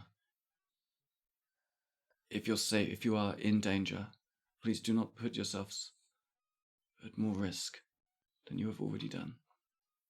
I will look after Lucas here and maintain his well-being. If you look over at Lucas, he's just sort of rocking back and forth while he's mumbling to himself. His fists are sort of clenched around his own knees, very white fingers, and he's just rocking back and forth, mumbling, eyes closed. All right then. Onwards. We will hold it open as long as we can. But please be quick. We'll try. Mm-hmm. And Jonathan, I'm sorry that I shouted at you that one time. Quite all right. Let's go. I suppose you just jump. Together.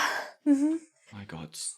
3, 2, 1. And we go.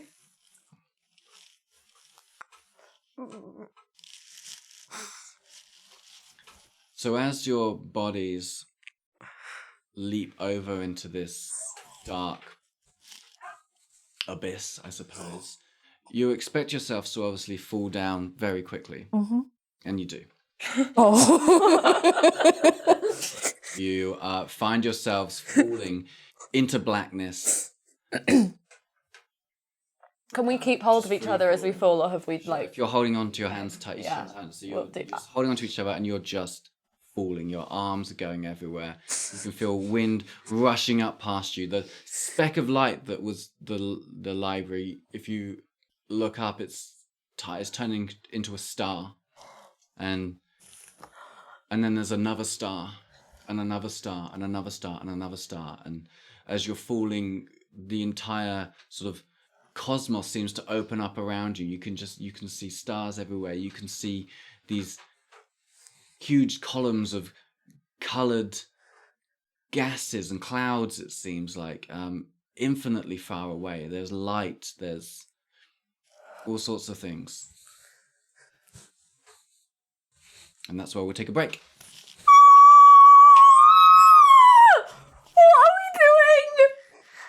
You weirdos.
And we're back. What the fuck? Excuse me. Hello. What? What's happening? Why are you here?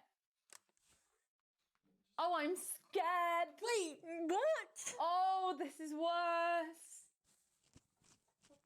Ah! So last we left off, Bro, you can't do this to us. you were falling through space And time. and time. Oh! And you're falling, and you're falling, and you're falling. What? I don't like you being here. It's weird. And it feels like you might fall forever. It feels like you might not stop ever falling. And you close your eyes really tightly because there's nothing else to do.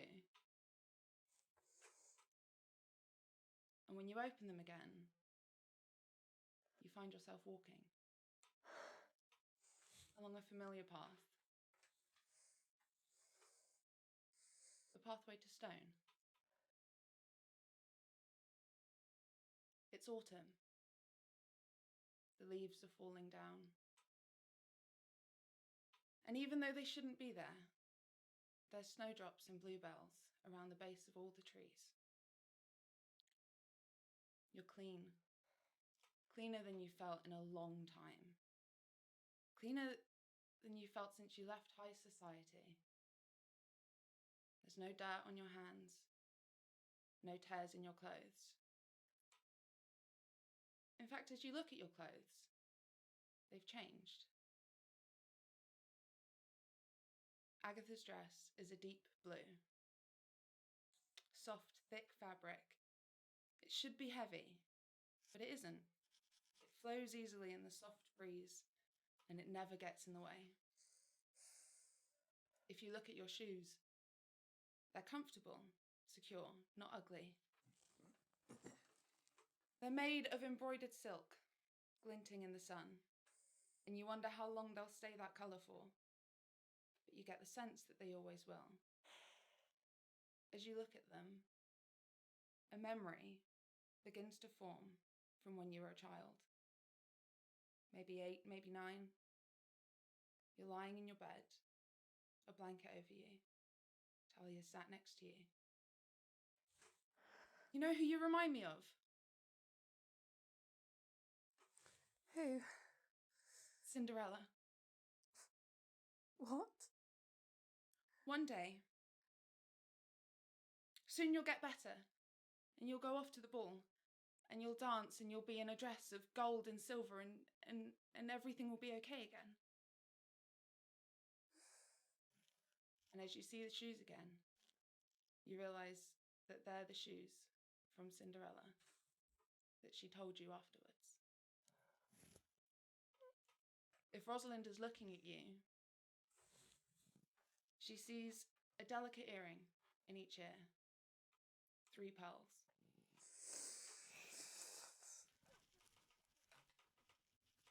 Your hair is done beautifully, incredibly as always, ribbons woven through it. The pearl necklace that broke is sat around your neck. And on your left hand, on your pinky finger, is a little gold ring engraved with the family crest of the Pentecost family.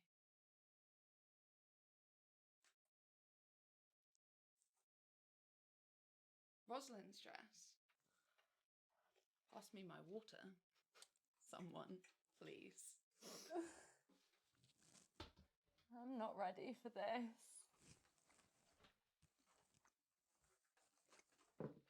Great snack table. Rosalind's dress is made of luxurious ivory silk Stop it. with a hint of soft pink, puffed sleeves overlaid with embroidered lace that ends at your elbow. The neckline crosses beneath your collarbone, and it's trimmed with a matching embroidered lace. In the centre, Can't believe you've done this. you can see 3D cloth flowers. DM's talking. If you focus on them, you'll realise it's a bunch of snowdrops and bluebells, more lilac than blue. crafted in a way you could not have possibly imagined. Roll perception for me. 13. Okay. You don't have a plus. Yeah, my plus is 1. That's a 12. Oh, I can't tell. The green of the stem complements the ivory dress. More of these flowers are gathered at the waistline, which sits slightly lower than previous dresses.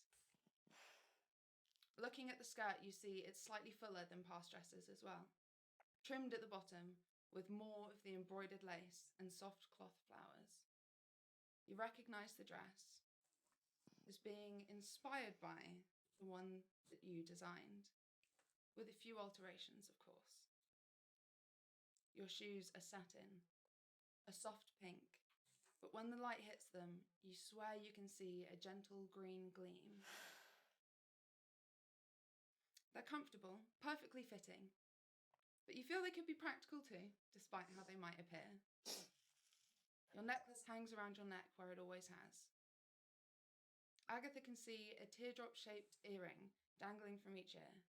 It is also a pearl to match, iridescent in the light, as it sways with the movement of your head. Your hair is done up in an intricate pattern of ribbons and flowers, woven throughout, almost creating a small crown. Do you pull your mirror up to look at it? No. If you look at your left hand, on your pinky finger sits another signet ring with the Penhallow crest on it. Do either of you take your rings off?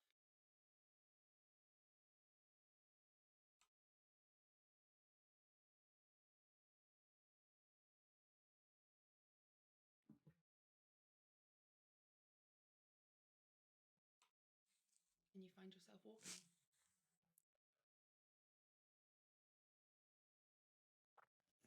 I'm presuming that in that time we've broken the fact that we were holding hands, so I'm going to reach out and I'm going to take your hand again.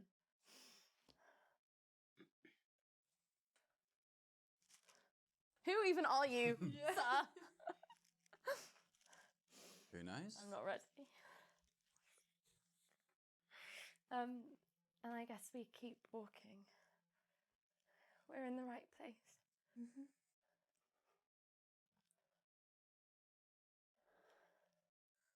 As you walk, you start to hear in the distance, "Good wares, fine wares!"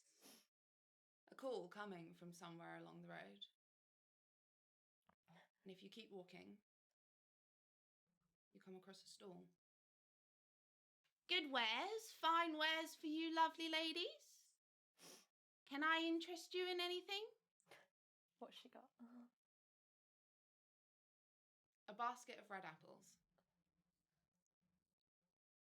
A basket of ornate combs, gilded in gold.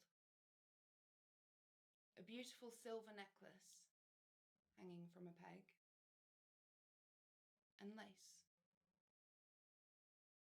Fine lace for your bodice, my love. A comb for your hair, perhaps? I think we're quite all right. Perhaps on our way back. Suit yourself, suit yourself. And as we walk away, once we're far enough away that she won't hear, I turn to you and it's from Snow White. All the things that she had. It's from the story of Snow White that we used to read. In the story, all the items were deadly, so we'd best not. Right. Fine wares, good wares. The stall appears again in front of you. Are you sure you can't pick one of them? I think we're quite all right. Perhaps later.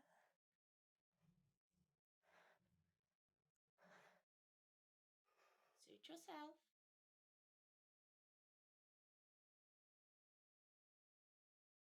You keep walking. Mm-hmm. Fine wares, good wares. I'm sure you must pick one of them. I'm sorry. I can tell you what they are again if you like. It's all right. We really have somewhere we need to be. I'm afraid you'll have to pick one. I'm just going to keep walking. Mm-hmm. Every time you walk away, the store will appear in front of you.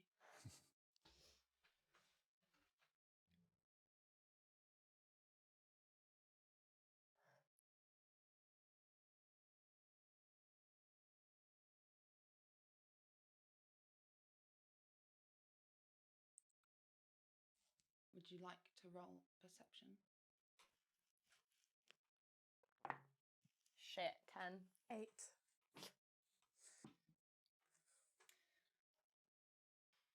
The combs are very pretty.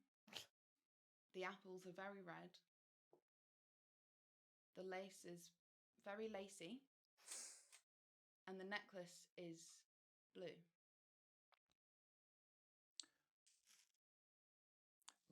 My character can see through the eyes of these guys as part of the ritual. Oh!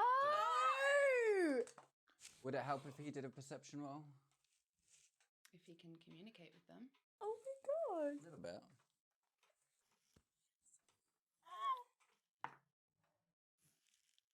That's 13. What is perception based off? Wisdom?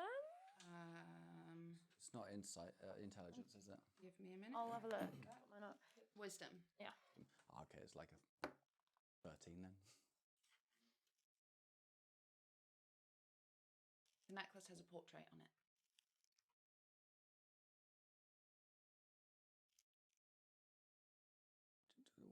What the portrait? Are we hearing this as like That's in your ear, yeah. Or in both your ears. Or it's in the back of your head, I suppose. I'll look closer at the portrait on the necklace to recognise what it is. Roll investigation. Lol, natural 1. 8. It feels familiar.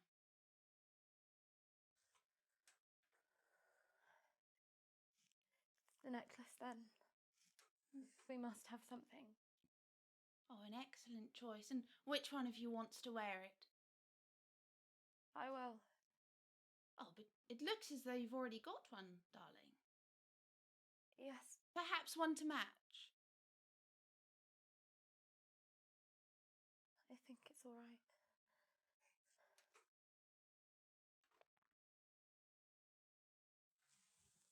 As you put it on. What happens? A wave of security washes over you in feeling accepted and comforted.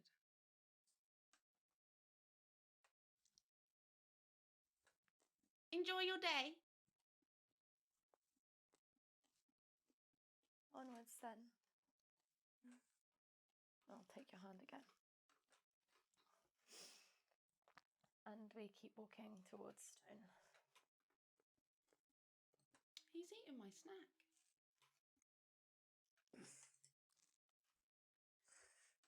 You can have my crackers. As you continue on, it's warm. It's comforting. And although it doesn't quite look the same, you know that you're on the right track.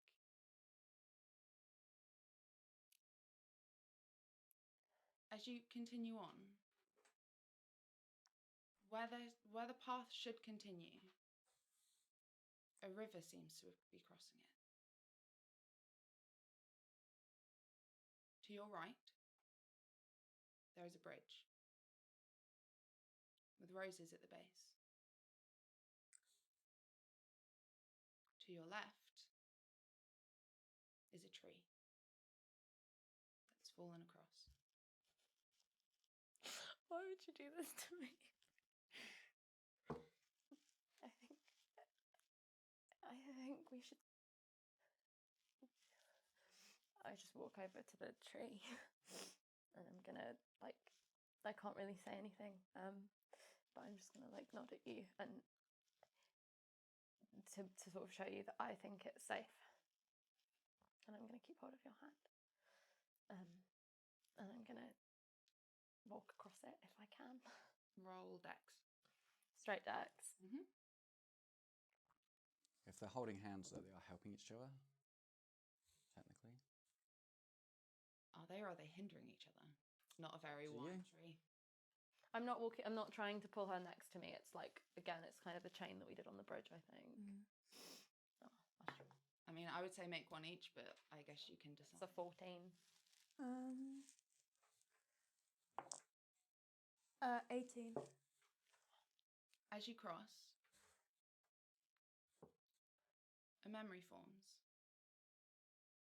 The same tree, the same river, the same slight apprehension that the tree might give way under your feet.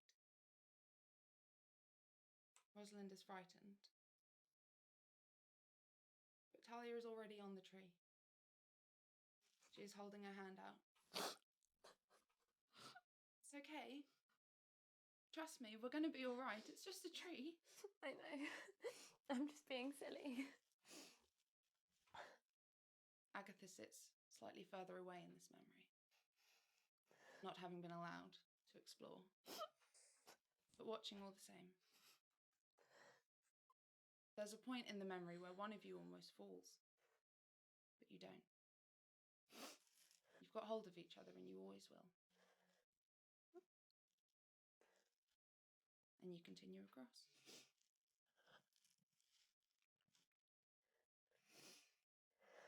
You continue walking.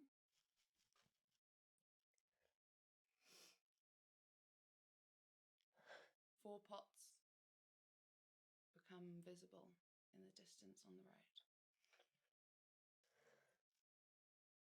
4 flower pots blocking the path. In the dirt of each of them is a handwritten note. Pick one. It says each of them. In the first pot, on green stems and white belled petals, is a pot of snowdrops. On the next one, with pink bells and spotted inside, foxglove. The next one, the stem splits in two, faintly pink, hint of white petals, also belled, twin flowers. And in the final one, green stems, blue petals, blue bells.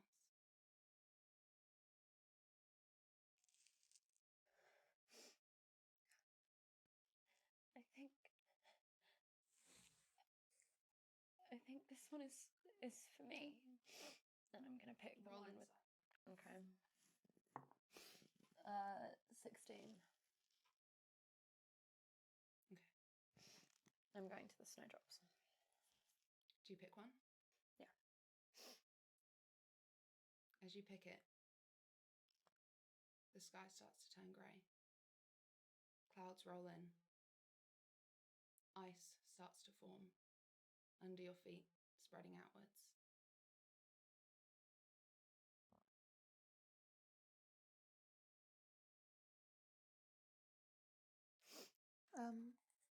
I'm gonna go to the foxglove. Do you pick it? Mm-hmm. From where you picked it, sores and burns start to form up your arm.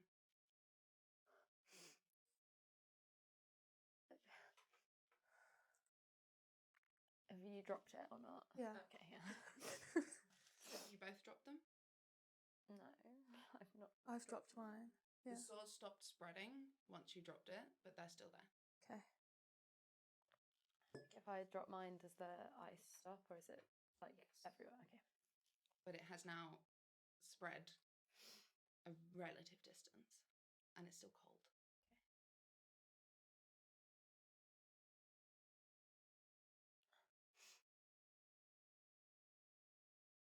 I suppose we keep going. said to pick one.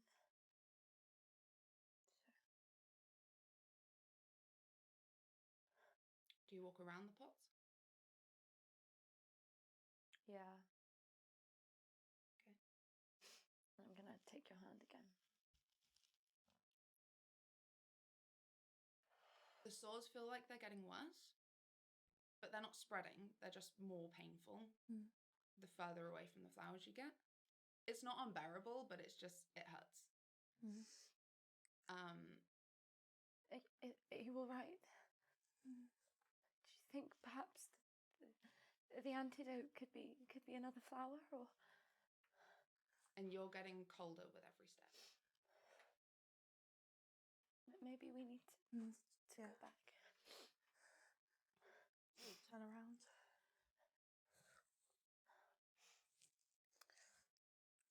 I'm gonna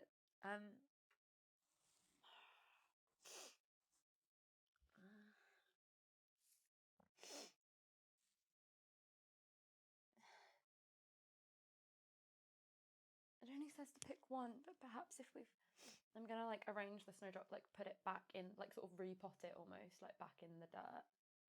And hope that does something. I'll get the foxglove with like the hem of my dress to. You got a lot of hem. Yeah. Yeah. Put it back in. Do you suppose something awful will happen if we pick another one?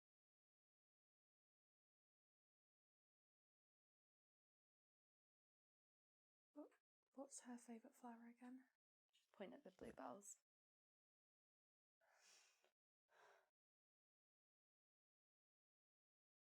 I pick one. As you look at it, the petals don't look like what petals normally look like. It looks almost solid. And then you realise that it's not a flower at all. The things hanging down are real bells. And they start to ring. Loudly. And louder. And they're deafening. And you can no longer hear each other over it. I put that back in the plant pot. It keeps ringing.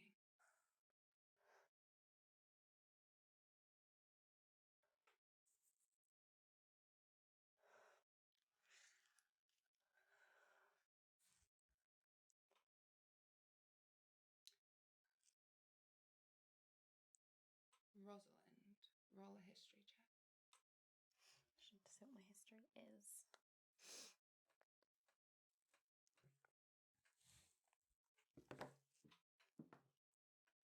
Uh,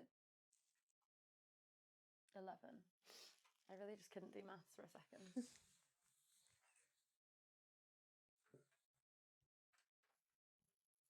There seems to be a memory somewhere in you, but you can't quite pull it forward.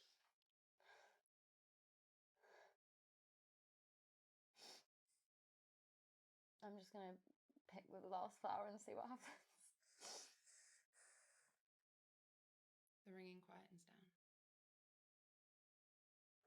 Through the air, there's a scent. A familiar scent. Pulling you forwards. Crackling hearth. Warm bread. Hot tea.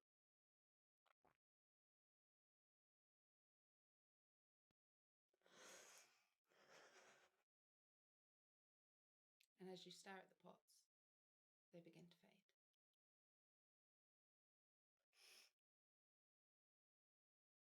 And you can hear each other again. Let's go.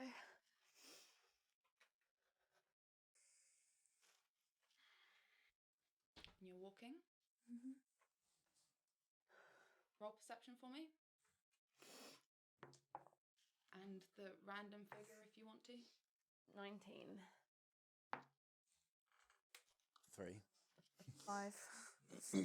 He was very distracted by the bells. As you're walking forwards, you start to see a point on the ground. It's almost like a line. And past that, everything seems a bit fuzzy. but you can still see through it. You can still see the road. It just, everything looks slightly strange. Agatha, can you see that there where it changes? It's like hazy. Can I? If I'm like pointing it out to her, Yeah. is it like right in the path of like where we're going? Yes. It crosses everything that you can see in front of you. It's a straight line across. I think we have to. Together. Mm-hmm. And we will walk through it. As you walk through, you can see stone in the distance, crystal clear. Between you and the entrance to the town are 4 pillars, 2 on one side, 2 on the other with a gap in the middle. Do you approach them? On the 2 pillars in front of you, there is, on one, Ackerman's Repository of Arts. If you roll perception or investigation. It's like the same anyway. Roll 12.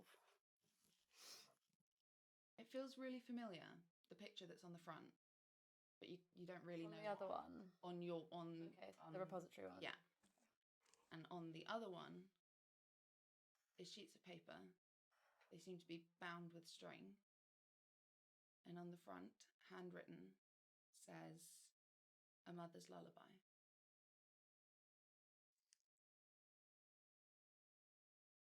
You recognise the handwriting. I don't recognise whose. Roll insight. Roll 19. Taya's.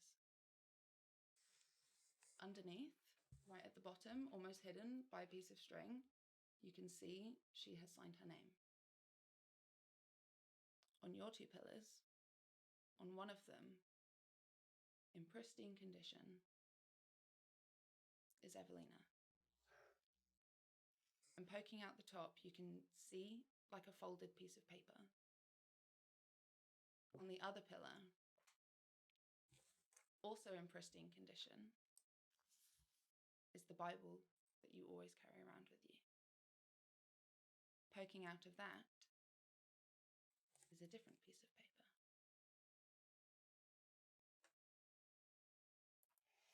I pick Evelina.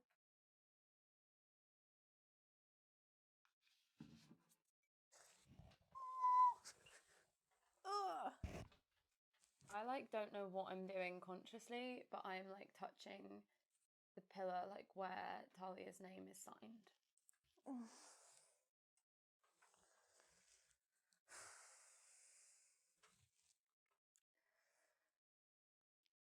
Back in my room, I could not decide on a book for Agatha, so I wrapped both with 2 ribbons, one blue, one yellow. I hope she likes them. Books are personal, telling. I hope she sees them as a gift from a friend, that are thought about best they could be. Books are safety, comfort. I wish I could express myself how they do, so clearly. Maybe one day. Did you read that out loud as Aggie or not? No. Roll history or insight. Oh, fuck. History will be higher, won't it? 9. On history. You've seen a piece of paper like that before? You recognise the handwriting, obviously. And the pillars begin to fade. Your ones do.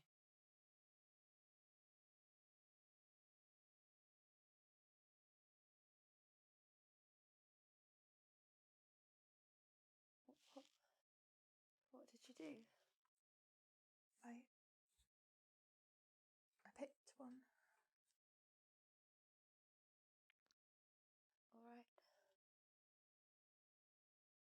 just gonna stay at the one I'm at.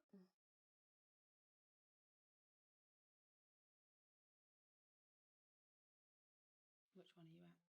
The one with your name on it. Have you picked it up? Yeah, I will do. Then your pillars begin to fade as well. Do you look through it? What is it? Like, what is it that I'm holding? Is it just a piece of paper? It's multiple pieces of paper bound by string. Yeah. If you glance over it and begin to read through, it reads like a fairy tale about a young girl with a fiery temper and fiery hair to match.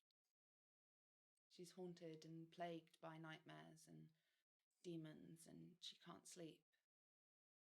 And every time she wakes up screaming, her mother, with equally red hair, sings a lullaby to her, and it scares the monsters away. It's incomplete. You don't know how it ends.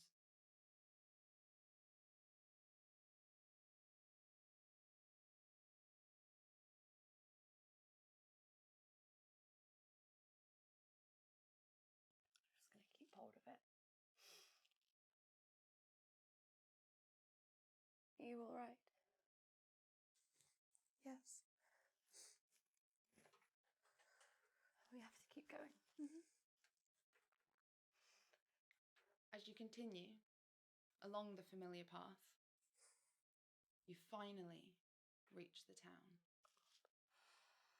And even though you've been walking for a long time, it feels like you should be getting tired and your muscles should be aching. Actually, the further you've got, the better you feel. And you're not cold anymore. And it's warm. And your skin has healed. There are no sores. And you get to the entrance of stone. And you see the familiar sight of the town. Do you continue through? Mm-hmm.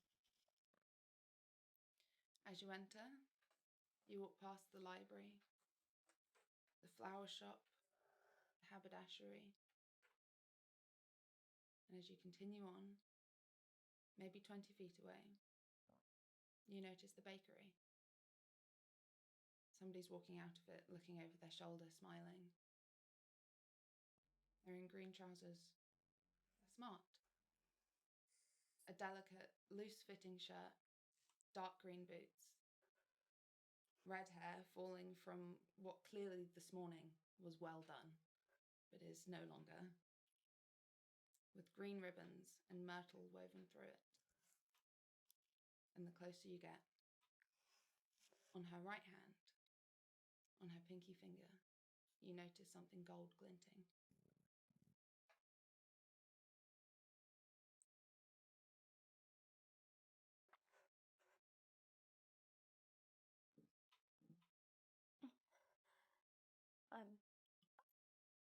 Rosalind is gonna go and, like, whatever buildings are nearby, like, I'm gonna go down sort of the side of one. Like, I'm kind of taking myself off of the street. Okay. And I'm, like, gonna motion for you. What do we do now? They never said what we did when we found her, and I can't. I don't know what to do. We'll talk to her. But what if... What? I can't.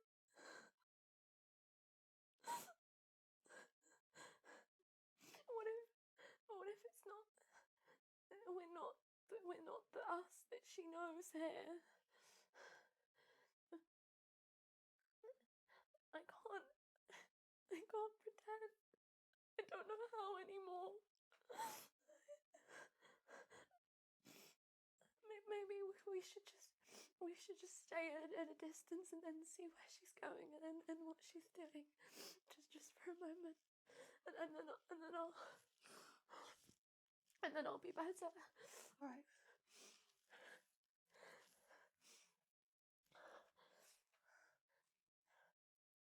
I'm just gonna peer around the building and see where she's heading.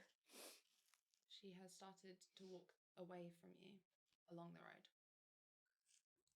You would know that is the way back to Stone Manor. I think she's going home. Maybe we should go in the same direction. Alright. I, as Rosalind, know if there is multiple routes to go through the village towards Stone, I know what that is. So I'm going to suggest that we do that. Mm-hmm. Okay. So you worm your way through the streets, down the back alleys. Your minds are, especially yours, filling with past memories of running along the streets and hiding from your mothers. You pass the church, and you keep on. They're all happy memories. And maybe 10 minutes later, you find yourself coming up to Stone Manor. Can we see Talia? Yes, but the path that you would have taken will have taken slightly longer. So you could sort of see the door closing.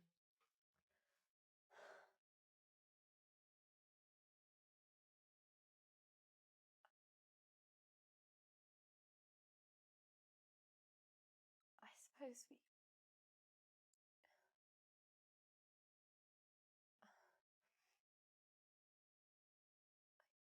I thought I'd know what to do.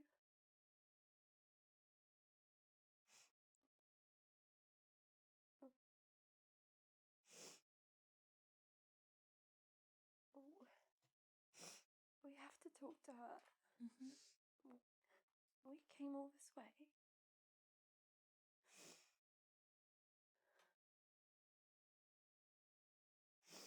I suppose we just...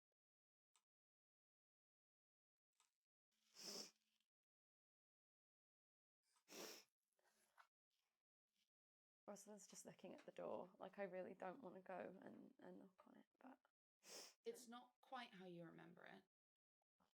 Around the windows and the door frame, there's potted flowers, myrtle and daisies and pretty things. It didn't have flowers last time you were there.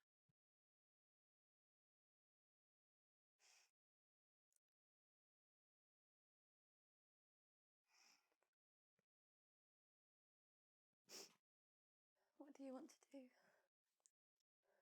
We have to talk to her. I suppose we have to go in there.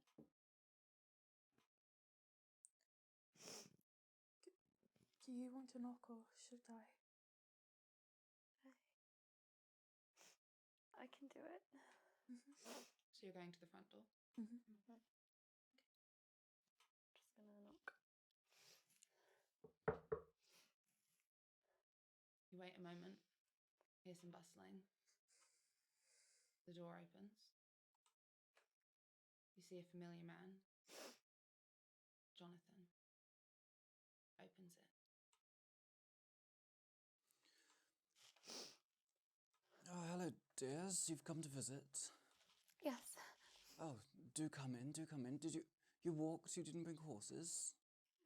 It was a lovely day. Wonderful. In you come then. I'll call the others on and let them know you're here. Thank you. Quite all right. Well, you know where to put your shoes. Make your way to the living room. Do that. As you walk into the living room, you see more familiar people You see Gilbert sitting in front of a fire, talking enthusiastically about something. And there is a woman looking at him lovingly. She has soft features, milky skin, speckled with fading summer freckles, red hair tied up out of her face. She wears an emerald dress, simple but refined. And around her neck, if you're looking, you'll notice a familiar necklace, a silver circle, and a green stone. On the other side, where a table sits, you see the back of Taya, taking pastries out of her bag and laying them out.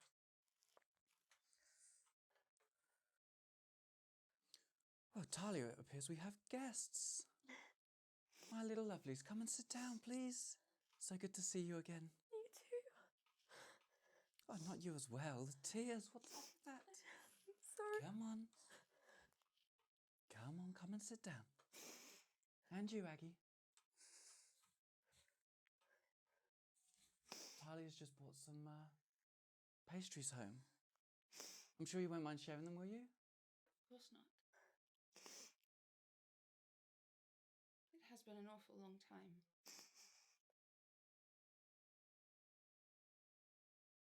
Tea? All right then. Wonderful, wonderful. I'll go put something on. Thank you.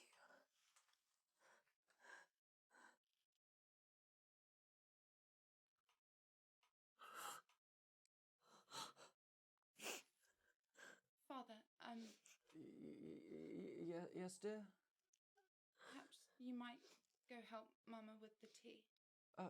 Yes, of course. Whatever you need. Lovely to see you, girls. And, Lovely to see you. and you too.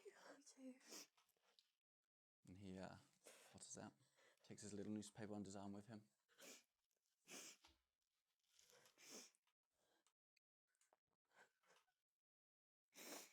You've come.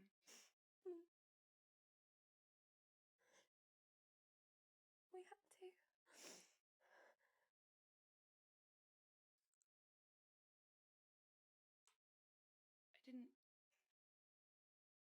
I didn't mean to stay.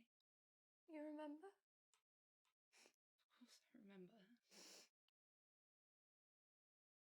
I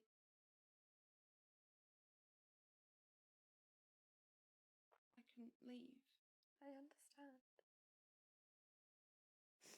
And I'm sorry that we're here. But we had to try. I've missed you.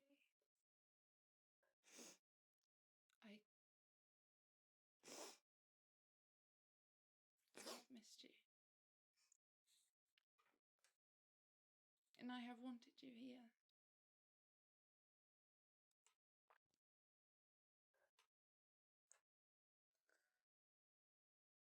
How are you here?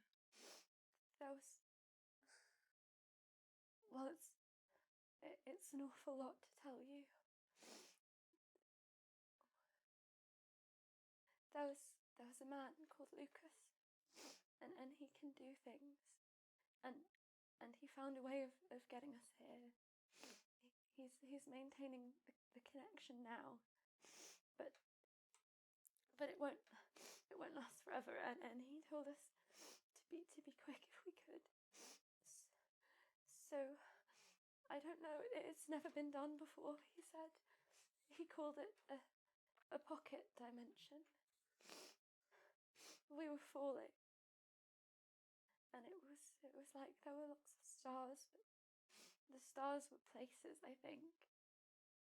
And then we were here.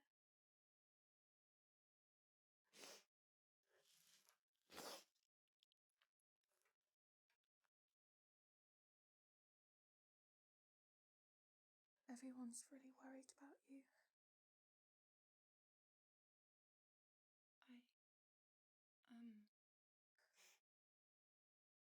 Everyone? Madame, Richard, and Jonathan.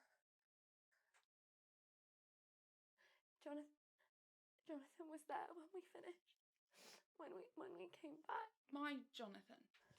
And he's been working with them, but he's not a member. The Fraternitus Custodum. It's just him and Lucas left. And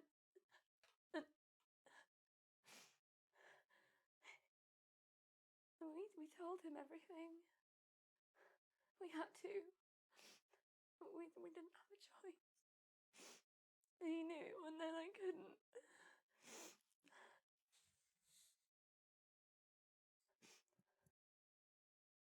Richard's okay. He was being held in a cell downstairs, but they let him come with us, and he's there now, I suppose.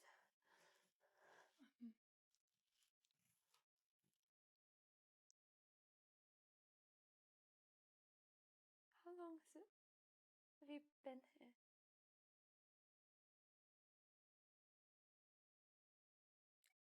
It's sort of difficult to tell. A few weeks? A couple months? It's been... Well, we slept for the rest of the night, and it's not even been a day where we are.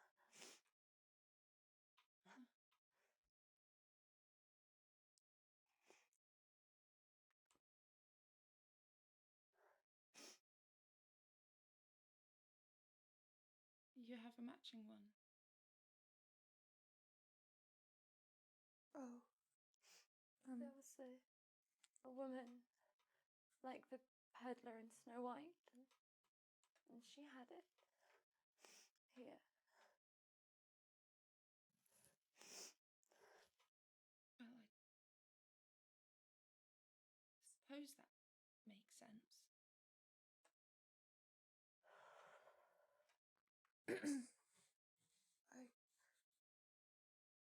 I have this also.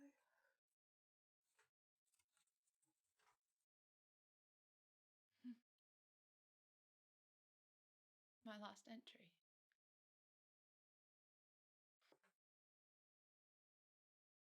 Weird.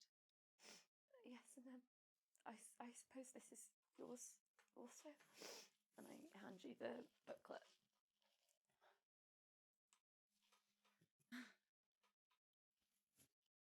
I promised Mama I'd write her a story. A fairy tale just for her.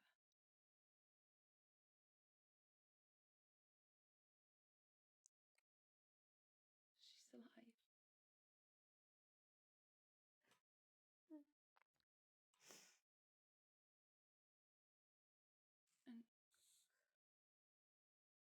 And Father's here.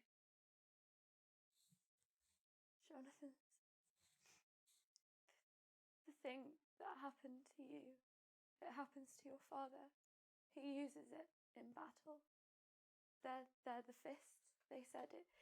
Our fathers, they're the best of all of them, and everybody is missing. Everyone's been hunted, but they're still unaccounted for. And I told Jonathan all the things we found about Duna and the clues and Ratcliffe and well,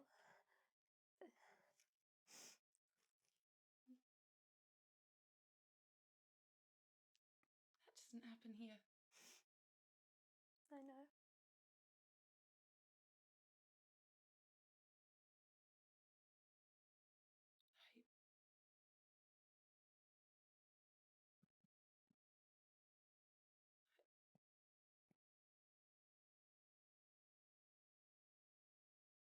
Here we go, my darlings. I've got tea for you all. Here we go. She comes in and lays down a beautiful cup of tea next to all of you. Thank you. I'm so glad you could come visit. It's been such a long time. You look beautiful. So do you. And so healthy. Thank you. Thank you. Do you not have a hug for me? She wraps her arm on both of you, pulls you both in. Gives a little kiss on the back of your heads. are a strange bunch of girls sometimes. I'm sorry, I forgot what it was like. I was just making tea. You know, I'm always here when you want to come visit. I'm just gonna hug her really hard. And I can't let go for a moment. Sorry. I'm gonna just pull away and try and sort myself out a little bit. I'm sorry. Got nothing to be sorry for. Should we all go into the garden? All It's a right. lovely day. And I know you'll appreciate the gardening I do. You always do.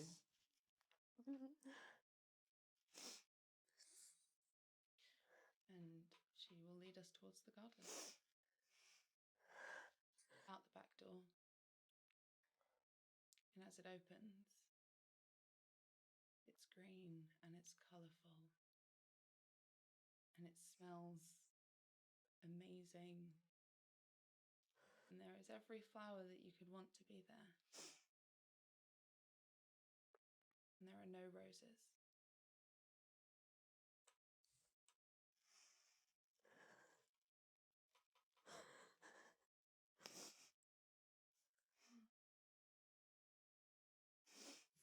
Could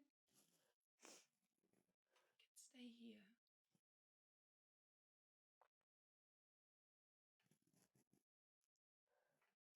Nothing has to be wrong here.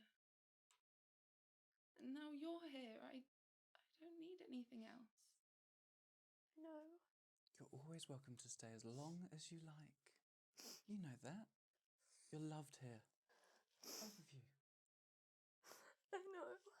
And silly old Gilly, he won't mind. I can't. But I can't ask you to leave either, so Why can't you stay?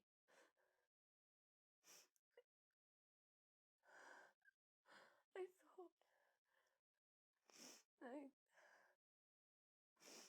I just thought it would be different there. But there's things that they told me. There's things about myself. I can't stay here. I have to go or it'll burn me up. I can't. You're safe here. I'm We could have a lifetime here. I thought we could. Sorry. But if time is different here, then we can have a lifetime and go back. We can go back later, but I don't know if I can. I don't know if it's safe for me anymore. I don't understand. He told me that my father was... You'll laugh at me.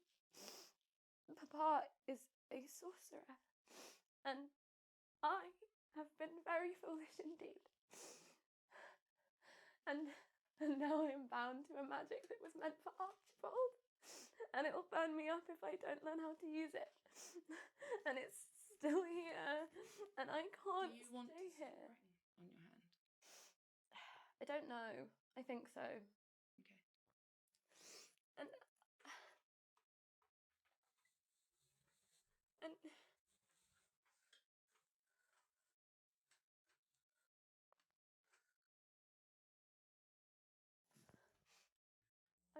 Maybe it doesn't reach here.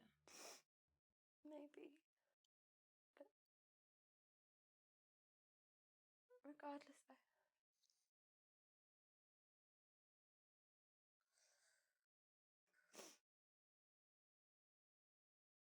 I'm sorry. It's all very complicated. I thought because of what happened when we were real, I thought I could finally try and be brave and do and choose right, and that was wrong too, and you weren't there, and I can't. I don't understand. It's not real.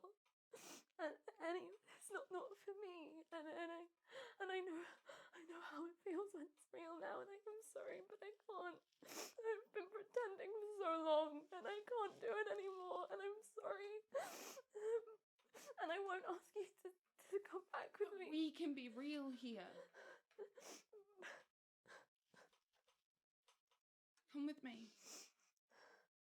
Where? And I start heading back into the house. Follow you. Mama, can you...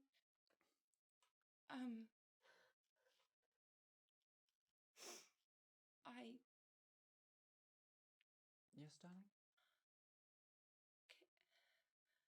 Agatha, It's fine. we'll be back. We'll be just fine without you. Should we play cards? Yes. And I start heading into town. Where are we going? Just...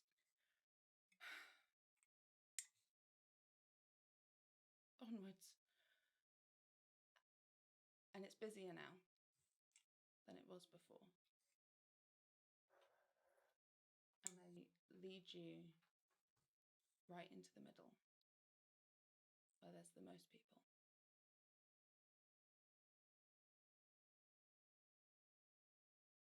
You don't have to hide here.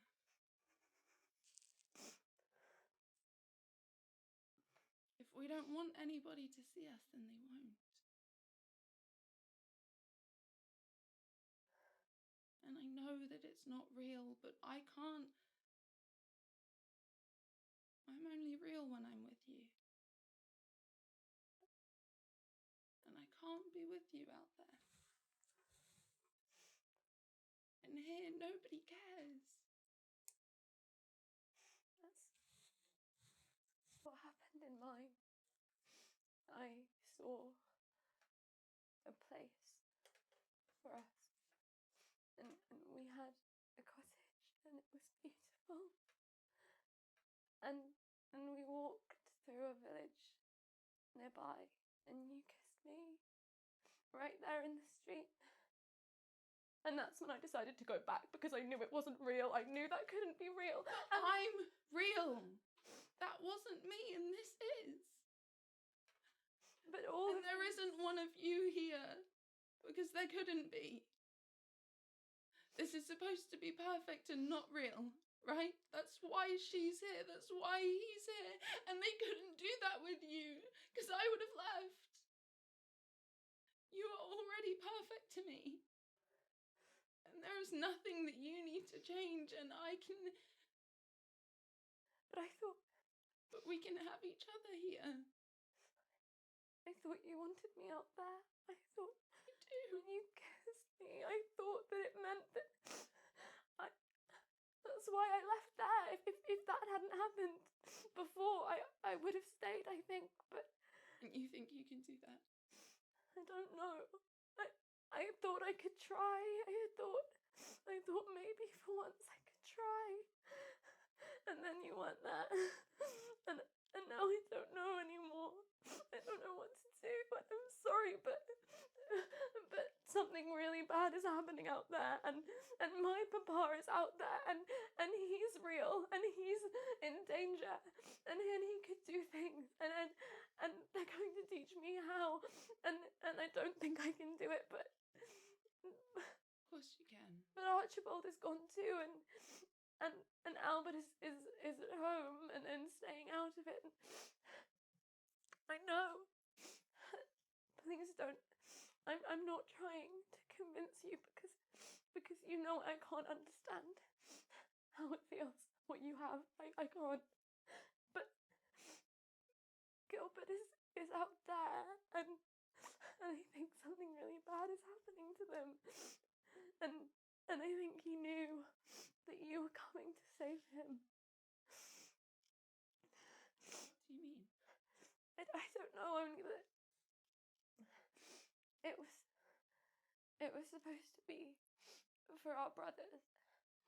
And Jonathan didn't seem to think Gilbert would have shown you anything to help, but I just remembered that the games you would play and the swords and the stories, and he has the same thing as you, the transformation, which means it's okay.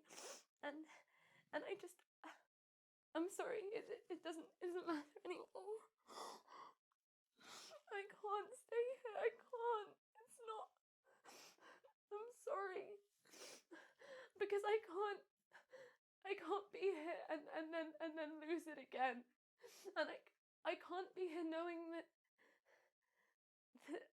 I could have tried out there and I didn't, because I never do. And I can't leave Papa and Archibald to whatever evil thing they're facing, because I don't think anybody else can do it now for them. My mother doesn't know anything, and Archibald is gone, and there is nothing left for Edwin to find because I took it for myself. And I'm sorry that I've let you down again. It seems I can't help it, whatever the circumstances. You have not let me down. I don't know where this notion came from, that you have ever done anything that could not be forgiven by me. I kissed you, and I ran, and then I didn't see you for years, Talia, and it killed us both, and I know it. And I'm sorry for that. You have no idea how sorry I am. But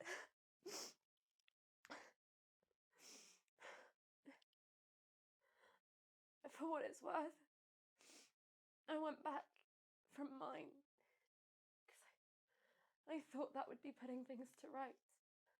You know, I thought that if I could leave the place where it wasn't real and try to give us a chance there, I thought that's what you wanted, but it's okay. It's all I ever wanted. And I always knew I'd have to leave here. I can't be the thing that takes you from them. I won't. I am the thing that is taking me from them. I've known it's not real from the start. But extra time is extra time.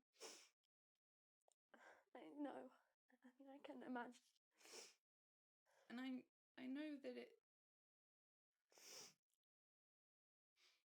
if that is what yours was,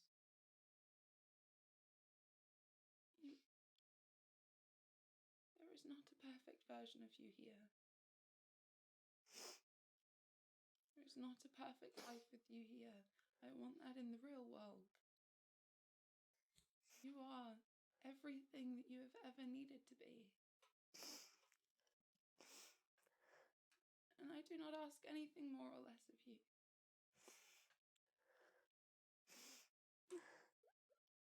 I love you, and I'm sorry. You never need to be sorry. I have loved you for as long as I can remember.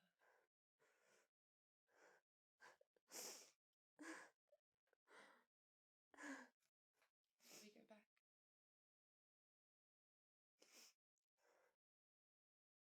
Maybe. I just want you to do what you want to do, not because of me.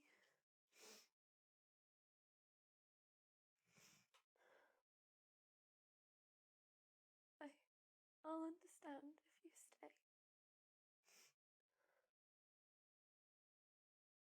She is already dead.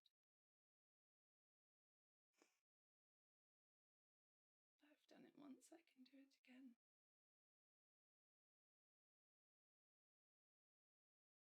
Every child has to say goodbye to their parents at some point, and I already know how to get by without her. You will see Gilbert again, though. I know it. I know you will. If any of us will, it's you.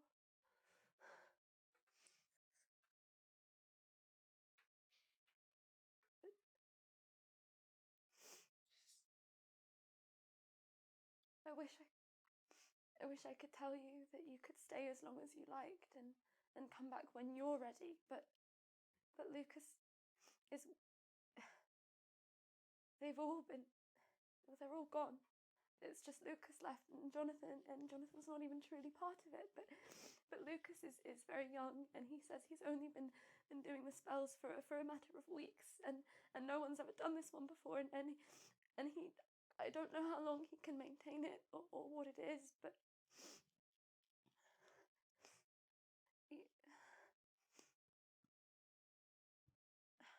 I wish I could give you time here, but I've had time here. you deserved more. You deserved all of it.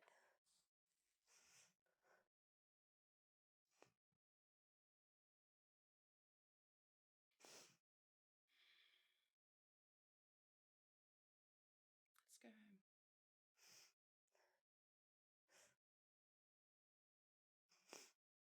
At least I get to say goodbye this time.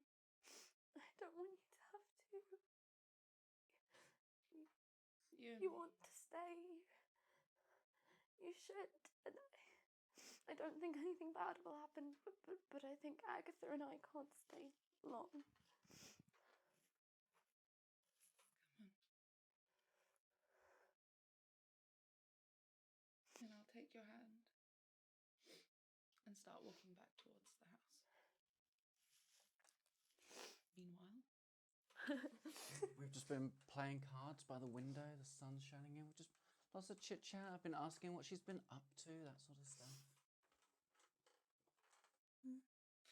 okay. Complimenting her on her looks. You look lovely. Thank you. Have you done something new with your hair? No, actually. Must just be the sunlight then. I wonder where the others have got up to. I do miss her terribly when she's gone, you know. I'm sure they'll be back in a moment.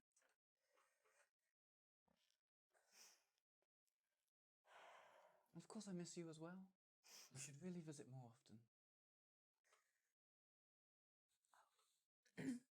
I'll do my best. So we'll come back in. I'm just following you. Your mother looks up. Ah. Did you have a good walk? Wonderful. Will they be staying for dinner? Maybe we can. I think I'm... Where's Father? In his office, I think.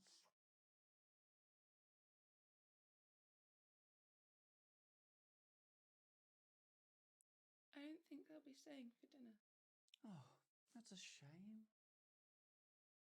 I don't think I will be either. Oh, you're heading back to Bledlow with them? We're heading...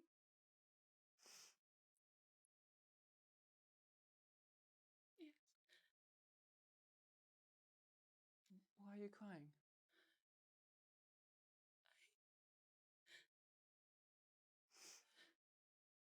Come here. She wraps her arms around you.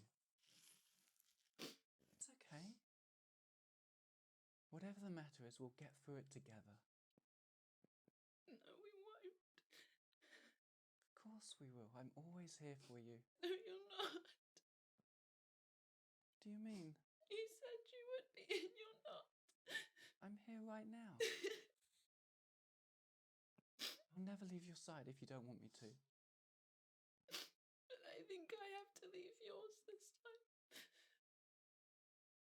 What do you mean? You died, and you're not real.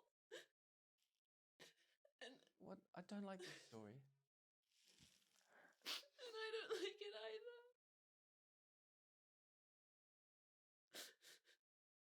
Come on, let's go and have dinner.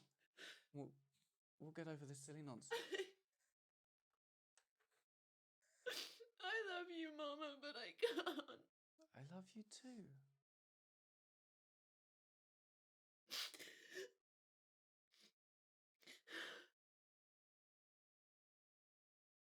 Come here.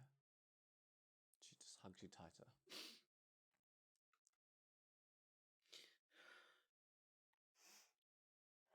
Okay.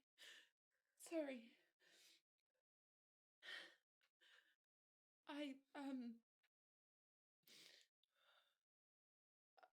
I'm going back with them to Penhallow Hall, and I'll be back in a few days, okay? I'll miss you. And I'll miss you too. You promise you'll be okay? I promise. I'll be waiting. Both will. Maybe I can follow in a few days. Maybe. I wish I understood what made you so upset. Yeah. Yeah. Do you think perhaps we could take something with us for the travel? Of course. What takes your fancy? Anything. I'll go make us some sandwiches. Thank you. She gives you a kiss on the forehead, tussles your hair, and then tries to, when she realizes that, oh, your hair's already tousled, she starts smoothing it down. Look, you never look after yourself. People will judge. And you can just let them. Right, give me a few minutes. I'll be right back.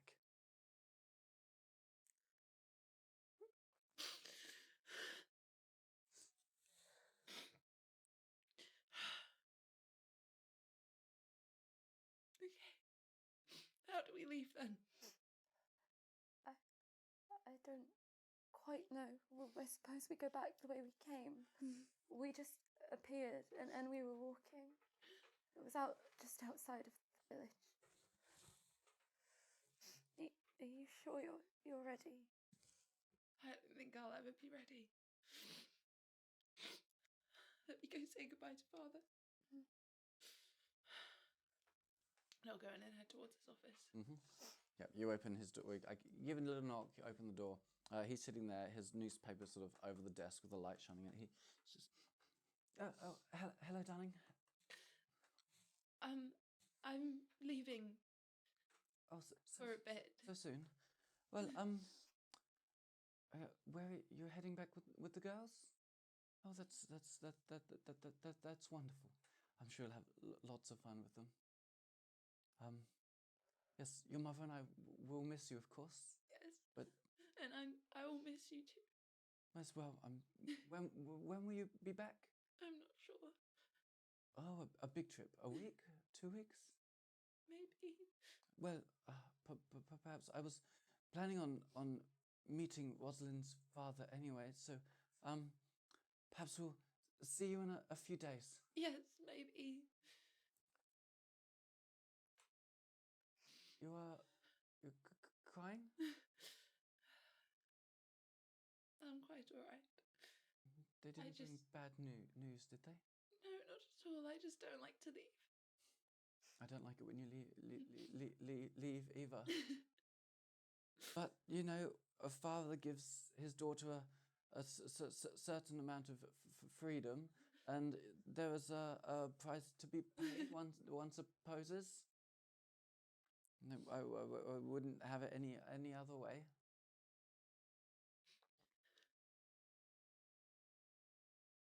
I'll see you soon.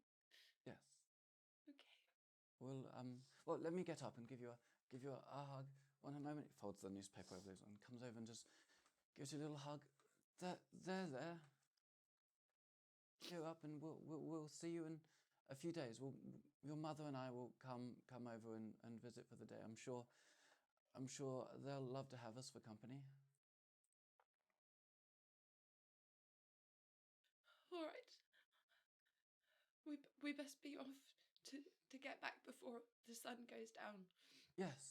Well, I mean, you've still got a few hours, but it seems they walk, so I guess that will take quite some time. Yes. You can always take some of the horses if you want. I think we'll walk. Very well. All right. Well, I guess we'll come wave you off, I suppose. Right. And I'll walk out. In the time that you were upstairs with Gilbert, I've followed Amelia to to where she's making sandwiches or whatever it is that she's making. And I'm just going to stand in the kitchen for a moment because I didn't really think I was going to do that. She's just humming a little tune to herself while she's cutting the bread, buttering it, cheese, ham, that sort of stuff. Just singing away to herself gently, quietly. She looks up. Oh. I just wanted to say goodbye, I suppose. Of course. And thank you. For the sandwiches? Just for being such a good mother to Talia. Oh, you're so... Thank you. It's a shame you couldn't stay longer. Can I hug you again? Of course. She wraps her arms around you. Thank you. I just... It's silly, but I just wanted you to know that you always showed me what it should have been like. And I'm very grateful for that. You are the silliest bunch of girls I know. I know. Honestly are. But I wouldn't change any of you for the world, though. Thank you. We'll see you soon. Absolutely, just a few days. Yes. I'll go meet the others. Yes, I'm almost finished here. Just give me a few more minutes and I'll be out. Wonderful. And I'll go back to where you are. We'll come down the stairs. Ready? All right then. Your mother said she would just be a moment.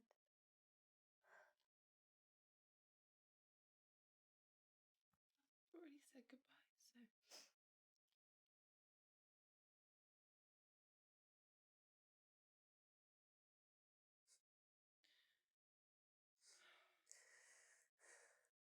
I didn't mean to leave you alone, Agatha. I'm sorry. It's fine.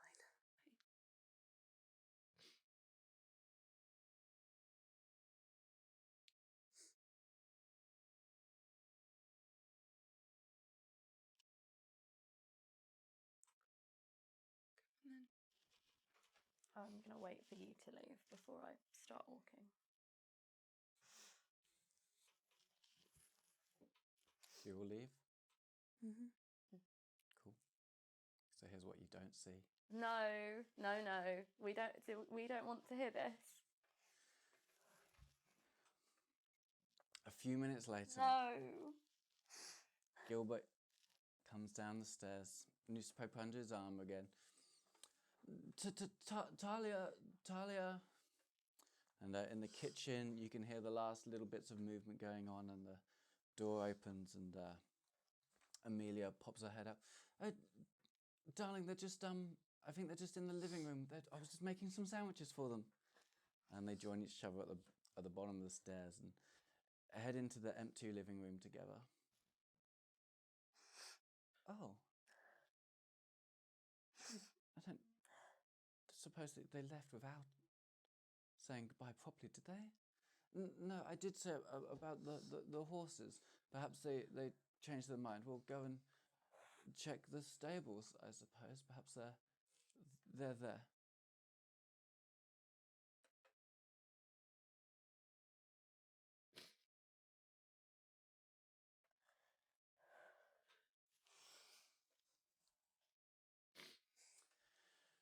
And then I suppose you start making your way down this pathway that you came down before.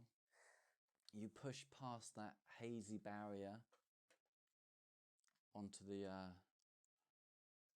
open road, and you walk together. So anything you want to say to each other, or is it in silence?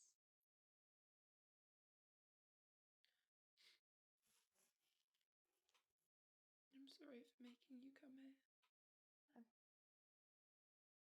I'm sorry for making you leave. I hope it comes with us. So do I. And as you walk, the sun begins to set and mist flows out through the various valleys and out of trees and stuff across the road, and you find yourself, the walking becomes more leaden and slightly difficult, and seeing ahead is harder. And everyone should make a wisdom saving throw. Fuck me. May I have my dice? So I just, I mean, that's metal, bro. yeah. 20. 17. Not a natural 20. Lemon. What am I making? Wisdom saving. Wisdom saving throw. Yeah, mine plus 0. 10.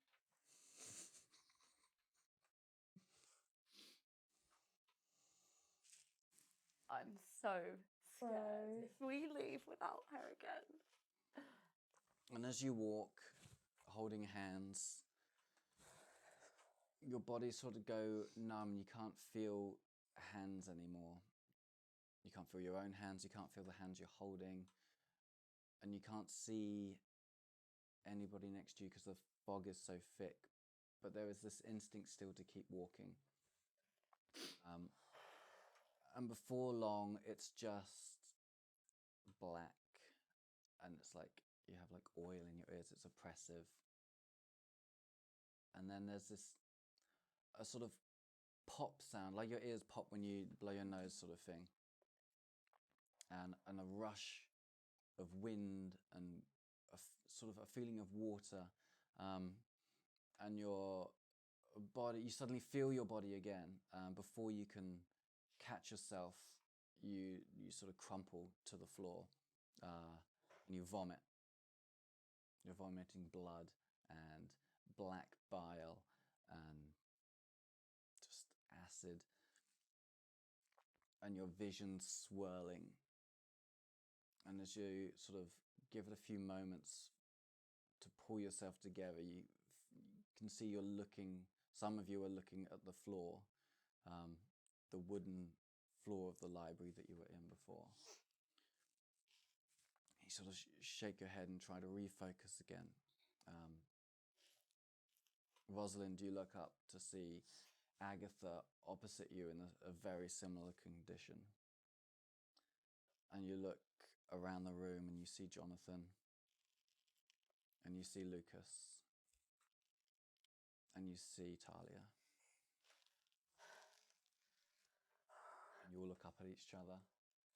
Your eyes refocus. You wipe sick from your mouth.